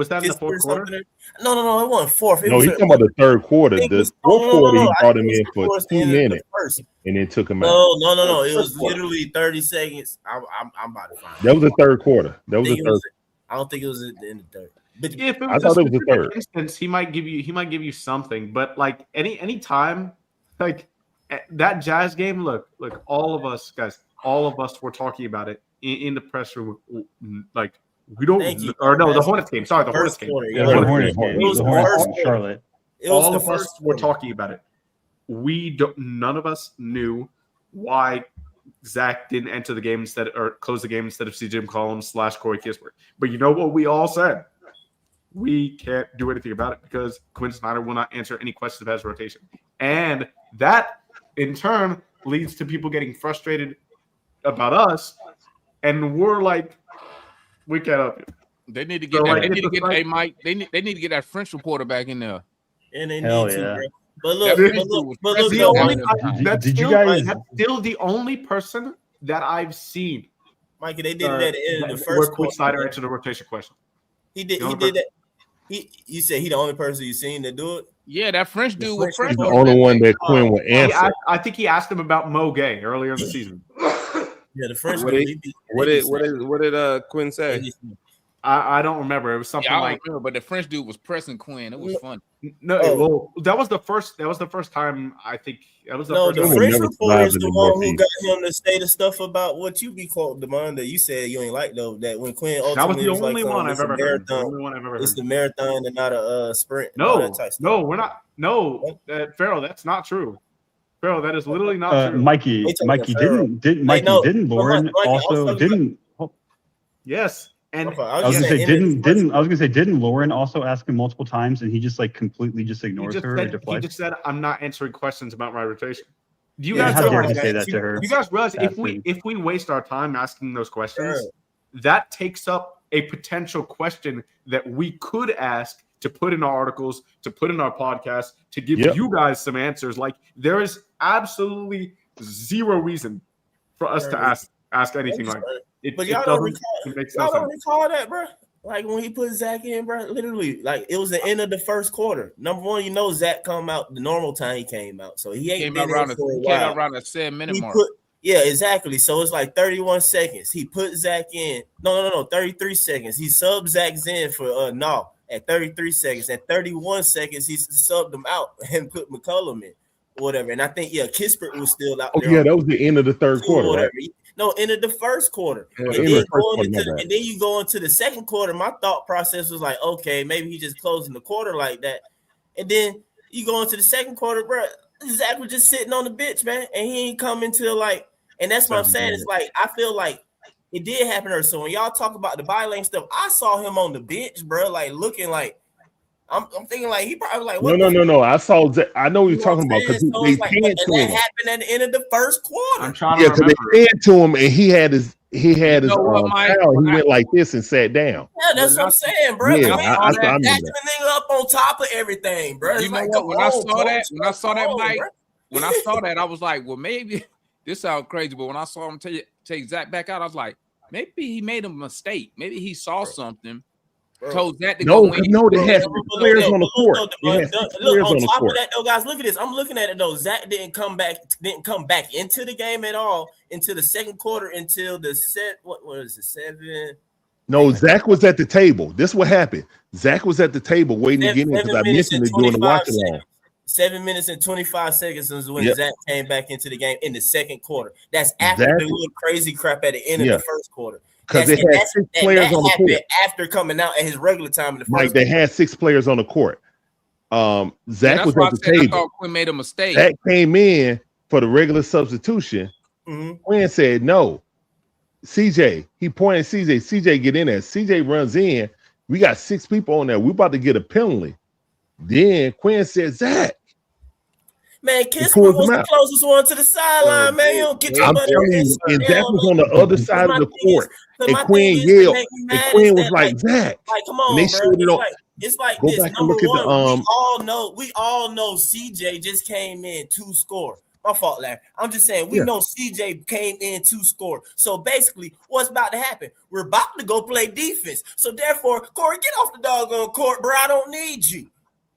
He kept Stay right here. He is Corey Kispert in for defensive purposes over Zachary, and it makes 0 sense. I don't get it. I don't get it. I don't know if you guys listen to ATL on 29. Yeah, but if you guys do, you guys should. I wish Foot was awake. You guys should listen to the episode after. Great. You guys should listen to the episode after the Charlotte game, in which Tyler Jones has a epic crash out. Right. But also Kevin Chouinard. Kevin Chouinard is also like asking, like he's not asking, but he's like voicing his frustrations with Quinn, and he's done that throughout the season as well. In particular, like he mentioned, I think before we got Koloko is like, why is it that we get these guys with size and he complains about size and then he just doesn't play the guys with size? And like, I understand Malik Williams isn't a great basketball player, but at the same time, it's like, if you needed a guy to be tall for 5 minutes. Okay, I will say this. I think I'm the only one who I kind of routinely watches College Park. I watch Malik. Damon, have you seen Malik Williams? He's bad right now. Like, he's not good. Really, no, for sure. Really bad. DJ Nkasa, yeah, he's not good. I thought at the beginning of the season, I actually thought that he was playing actually decently well, but he's rough right now. He's really rough. He had me fooled like he was a legit stretch big. Yeah, Damon, Bashir Jihad is better. He's been playing way better than Malik Williams. Yeah. But like I told y'all at the beginning, let me toot my horn. Toot. I told y'all from day one, this dude don't play your dude, bro. Day one, I told y'all that. Day one, I remember I said he don't play young guys, man. He don't do it. You did. That was his issue. That was his issue in Utah. That's why he butted head with the front office, man. I love Quinn Snyder. It is what it is, man. It is what it is. But here's my thing. I wish honestly would stop dumpster diving. That's what I wish. Who's that? Hey, who that, man? What is going on? Yeah, what is going on? It's old buddy right there, Hawkman. Yeah, so my thing is this. Honestly, it's he I've come to the realization that he sold the season, bro. Like, okay. Watch this, Mikey. Okay? I give it credit. We need a big man. Dyson and JJ getting Landale is a winning GM move. Hold on, Mikey. Hold on, Mikey. That's a great move. He goes not to Porzingis, right? Now, I'm under the assumption that the Hawks medical staff checking Porzingis said, yeah, he'll be able to play. You got to manage it. Woo. Okay, that falls through. Then he signs Dante out the G League. Then he goes and gets Koloko out the G League. Then he goes and gets Jacques Landale for cash. To me, that sounds like he sold the season, bro. There's a look. This is what he said in his press conference on Saturday. Tell him, Mikey. Everything he said. He said this like 5 times. and you rarely get like concrete GM speak. Y'all know that. But yeah, he said everything was basically future facing. And when I got here, he said these exact words. When I got here, we were at a draft asset deficit. Yep. Now we are at an asset surplus. Now we have a surplus, specifically for second round picks. And yes, second round picks. I understand that everybody has their own opinion on second round picks, but I will say this: second round picks for guys that aren't, for veterans who aren't star players but good rotation level guys, they go for 3, 4, 5 second round picks. You saw the Sadiq Bey trade. I kind of criticized it when it happened because I thought 5 seconds were too much. But you can see, even though the Porzingis trade ultimately made the team worse. Now Porzingis wasn't playing; that's a whole different entire discussion. But on paper, the team got worse. The Luke Kennard trade for Gabe Vincent, the team got worse. But both of those deals help for the future. The Kennard-Vincent deal was a transaction to get another trade exception for optionality. His favorite word. They used the bogey exception that was going to expire. Exactly, Devon. It was a use it or lose it situation. If they didn't use it, they were going to, they wouldn't have it. Right. So the fact that they used it got them another exception, $11.5 million exception. Yeah.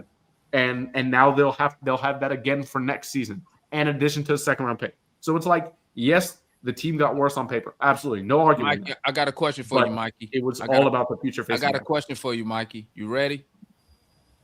Are you in decent shape? Am I in good shape? Yeah. Decent shape. I bet you $100 you could beat Buddy Hield down the court. Did you see him on the floor today, Mikey? Look, man. Mikey, he looked out of shape, Mikey. I don't think he's got it anymore. Like, respectfully, I just don't think he's Buddy Hield. He just looked out of. Did you see who was the guard that just first of all he gave him space? You talk about Jalen Clark, and he just blew right by Buddy Hield. Buddy Hield looked like he looked like Mikey. You know who? Mikey, you know who Buddy Hield is right now? You're a baseball guy. He's Carlos Heredia. That's who he is. All he needs is a sword. That's who he is right now. What you mean, Guillermo Heredia? Bro, like Buddy Hield, like the team elder, bro. Yes, that's what he is right now. He's a team elder, and Gabe Vincent looked like he woke up. He just woke up. Look, Gabe Vincent shot 1 of 7, 1 of 6 from the field today. Whatever the heck it was. Yeah. I thought he was good. He moved the ball. He played. I thought he played the more consistent defense than most of the Hawks did tonight, even though we know it was bad. Like I thought he looked pretty good. Yeah, and anytime wanted to move the ball. anytime the backcourt is gonna have an injury, it looks like he's gonna be the guy. But I thought he was fine tonight. Honestly. Yo, it was a lot of woo open. Yeah, woo. I mean, also like to Mikey's point as well, like the KP trade to get Kuminga and Buddy Hield, like Brad mentioned it a bunch of times. Like if it doesn't work out, we let Kuminga go and we clear 23-24 million off the books, and then we just buy out Buddy Hield and we just eat $3 million instead of eating the 9 or 10 million. So like literally like it's all just like front facing. I will say this: every single trade that Monty Saleh has made, and you can say your opinion on any trade that he's made, but this is what you 100% must agree on. Every single trade he hasn't been able to backfire.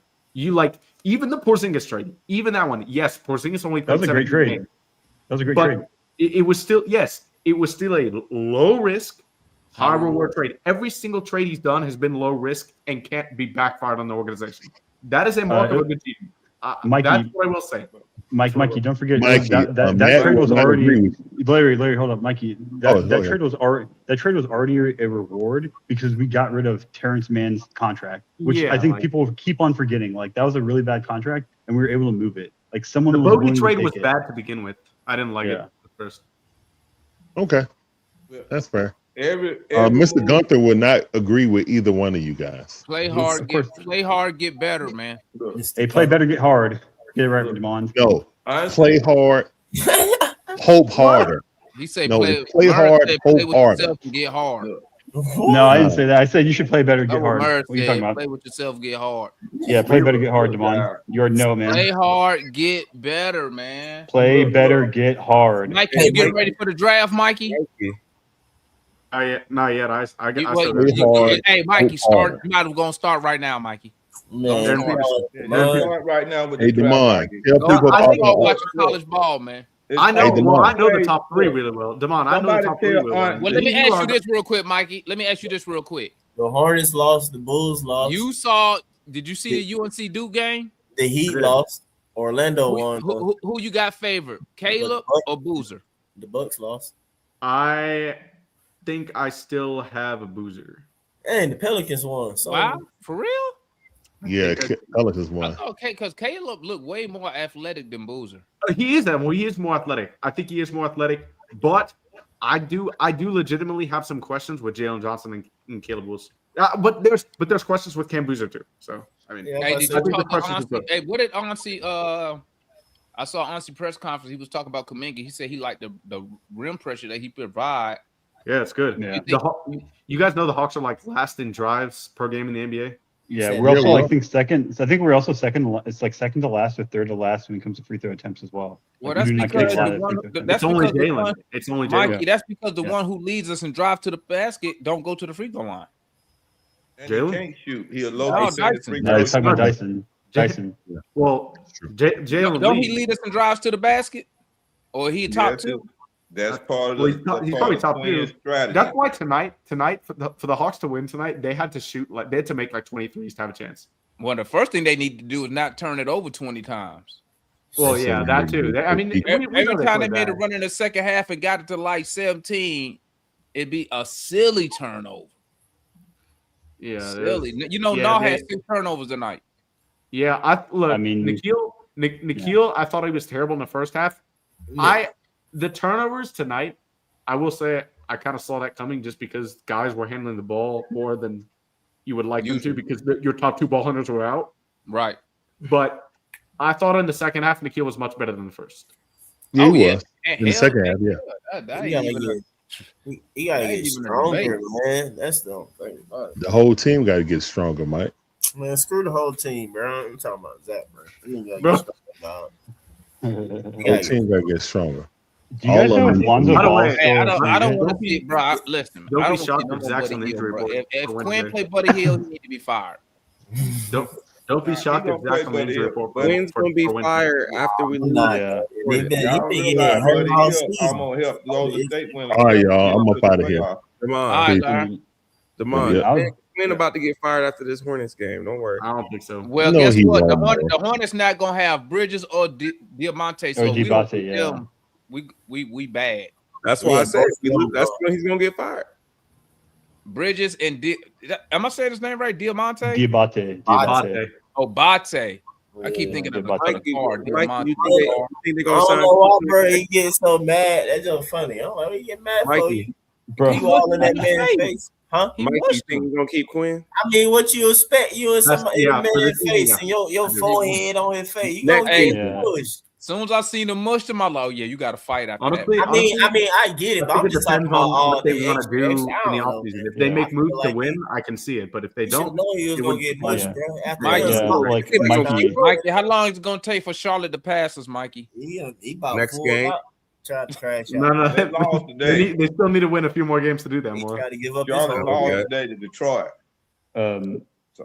Yeah, how many games they need? They need to go bring my boy Ray J. Dennis up from College Park, man. Yeah, I keep hearing y'all talking Ray about J's good. I think Ray J's better than Keaton. I do. Hell yeah. We got an all-star. We got in a potential all-star. When you get a baller. Yeah, but he a liability on defense. Yes. Who? Ray J. Oh, he is. Said who like I wasn't talking about Ray J. So I'd like to see us get Lonzo Ball. You guys, the Sky. What? What's up with I don't think Lonzo's got it. Hey, let me tell you something, Mikey. Mikey, let me tell you something. You know what the Skyhawks and the Hawks got in common? Defense. Both of them don't play no defense. You know what's crazy? 2 years ago, remember how we were always talking about how the Skyhawks have like the best defense in the G League, and the Hawks have like the top 5 offense in the NBA. Both needed pieces of each other. Now they're both terrible. But I thought didn't Quinn hire the old Skyhawks coach? Yeah, Ryan Schmidt, and he's hired this one too, Steve Cly. What are he doing? Can't trust Quinn, man. Yeah. No, So Mikey.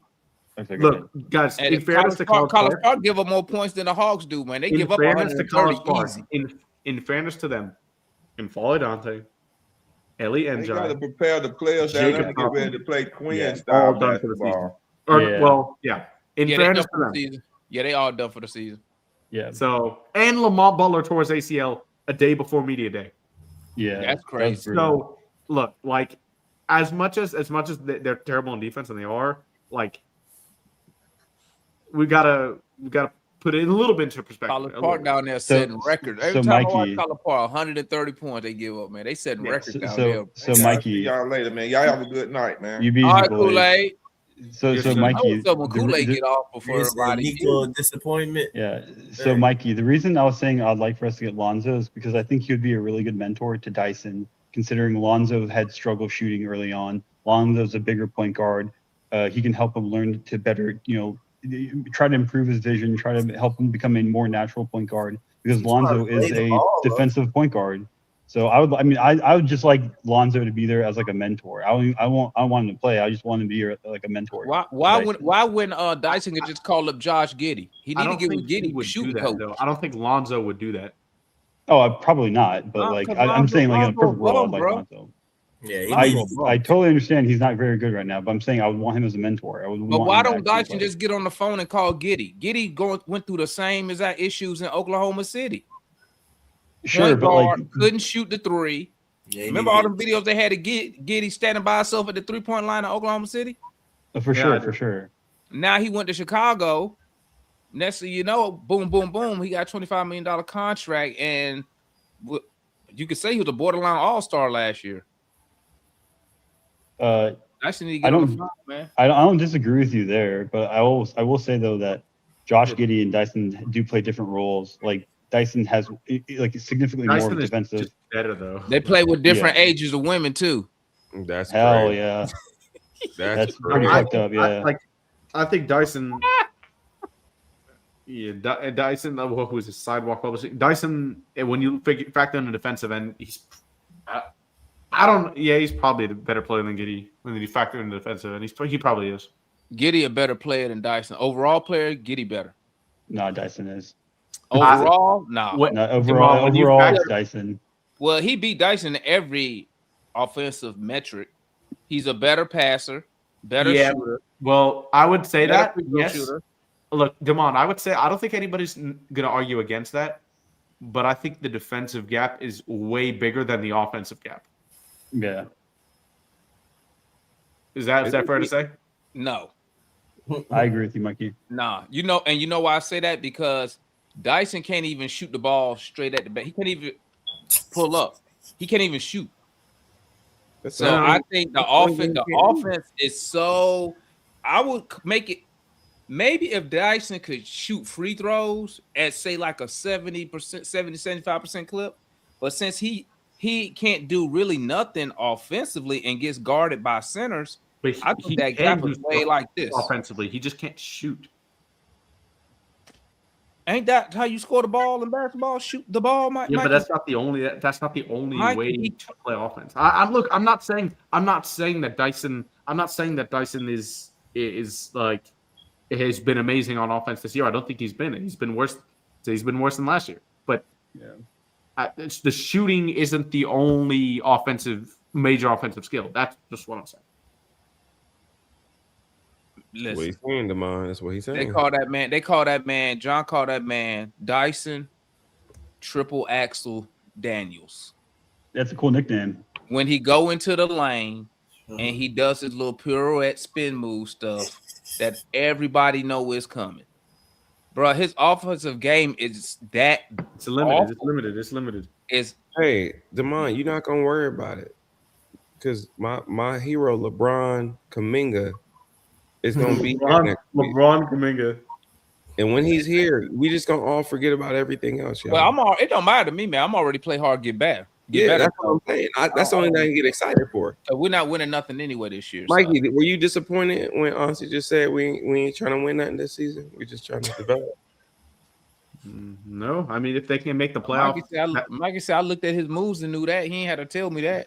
Yeah, if they make the playoffs, I don't. Mike, you don't even believe that, Mike. You don't even No, not through the top 6 seed, But I think if they win the play, if they get some experience for Zach in the playoffs, get some experience for Jalen. Look, they don't have their pick, so they should try to win as many games as they can. But it's not like they should have bought and actively went to go try to do that and spent assets to do that. But if they can get the experience, why not? Right? They're going to get the experience. They're going to get that playing experience. I would have at least gotten the center. Again. He did. He got you Jock Landale. Jock Landale is a perfectly fine backup center. I like him over a double O though. What is a Kongwu? Wait, what is Landale better at than a Kongwu? He just mad because Landale a little taller. What is he not better at than a Kongwu? Nothing. He can Landale can offensive rebound. He plays defense. He shoots just like a Kongwu. He pass. Did you say defense and Landale in the same sentence? Yeah. More got excited over that 4-block game that he probably ain't gonna never have again. You right. Double O does play better defense than Landale. Yeah, he does, and he's a better rim protector. He's a better rim protector than Landale. Yeah, you know, Landale don't even. I don't even think Landale averages a block. He doesn't for his career. He don't average one block right now. Mikey's on one right now. So he said he's better rim defender. Mora, you said you wanted Christian Coloco to start. Guys, I'm gonna read you Jock Landale's block numbers. Let me guess, 0.3, 0.4. Let me wait. Where's the per? I'll go to the per 36 minutes just to show you. This is per 36. Okay, keep in mind. It's probably not. I bet you it's not even. 0.9, 1.1, 0.7, 0.8, 0.7. That's per 36.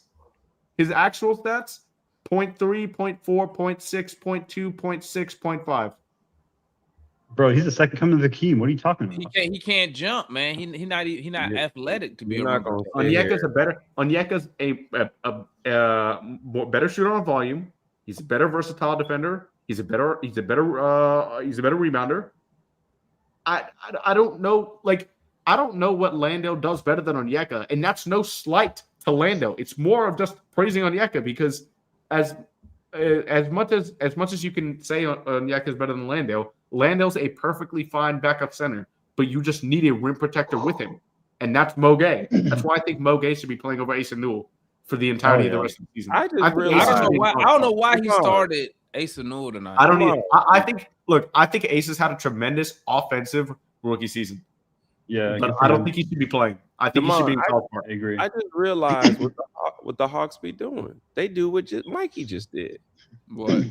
They don't do the eye test. They don't watch the games and see you do the eye test. Out rebounded by a 6'4" point guard. Wait, I'm confused. He just gave me all statistical stats of why Landale is not better than Double O. But Landale grabbed 0 rebounds last game. He played like 16 minutes. Yeah, 0 rebounds. Bro, it's the reason why Landale. We started scoring buckets though. It's a reason why Landale is 30 years old and a journeyman. Landale is a perfectly fine, capable, better than Coloco backup center. I bet he a cool dude. Not better than a Kongwu, man. He's not better than a Kongwu. Better than the Kongwu. He ain't better than Double O, dog. Yeah, man. Yes, he is. Yes, he is. The same minutes. Yes, he is. This is insanity, man. And he gonna put up buckets. Hey, Mikey, how many games you think Moji gonna be suspended? 0. I don't think they're gonna. No punches were thrown. The reason why they would suspend them, which honestly I don't think a suspension is coming, is because they didn't break up the scuffle. Are we watching? And that's the only reason they were ejected. So Honestly, I don't really see a suspension coming. Yeah, like Miles Bridges and Diabate will definitely get suspended. They're Miles not Bridges gonna straight play up like playing. cocked his arm back and like straight threw a punch at Jalen Duren. Like Bro, Miles Bridges will definitely they get suspended. they gonna suspend the coach. You see him curse out the ref? Yeah, they might. Bro, he Yeah, went at that ref, man. God. And look, people are gonna say in the chat. I already see it. Look, they're gonna say, "Yep, Kongwu." Like I am all for the Hawks. I think I'm all for the Hawks to try to get an upgrade at center. Maybe they could do it. But saying Landale is better than a Kongwu to me is crazy. That show you how desperate the fan base is. Come in, have one good game, do the best thing smoking right now. How was that crazy? Double O is doodle cheeks. I agree. I think it's time for me to leave on this note. Every time he makes a three, we get excited, but then he just don't do nothing. What you mean he don't do nothing? I don't understand. Bruh, we lose not because of offense. We lose because of defense every single game. And you want to put and you think Landale makes the defense better? At him or Koloko? Well, Koloko's a better rim protector. Landale not that. He's not that good, man. I gotta keep it a better rim protector than Landale. Yeah, but that's why we got. He's not a better player overall. He's not a better player overall than Landale. But I don't feel like we need Double O's offense. What? To be honest, yeah, we you do. don't. I do. His pass. You need his passing. You don't need Double O's passing, bro. Give a 3 assist a game. I think that's not. I think Caleb Johnson said it best. You don't average. The you don't just go by center of the Hawks is not here. All right, man. On that note, I'm finna roll, man. I gotta get up. I'll see you guys. Man. Hawks take a L. Divide. We need Double O's 3 assists a game. Huh? We need Double O's 3 assists a game. Yeah, we need all of it. Heck yeah. Yup. Double O is the best big we got right now in this roster. All the dudes is not good. Come on, stop it. Stop what? Bruh, stop the cap. Damon, you realize people are gonna say that you're too high on OO now because all you're doing is really just trying to argue people that are too low on him. And I gotta my best friend thinks that Kongwu is trash. Like, dude, he is trash. Hey, you better be glad Matt went up here. We get a whole hour of how great Double O is, but I know Double O is not a bum. That's one. What? I see. There you go, Devon. On that note, I gotta go, man. I'm gonna holler at y'all, man. I'll catch y'all next game, bro. Hopefully it's a win. Y'all stay up, man. We up out of here, family. I appreciate everybody for taking me. Huh? 7 for 7. That was how much Double O gave.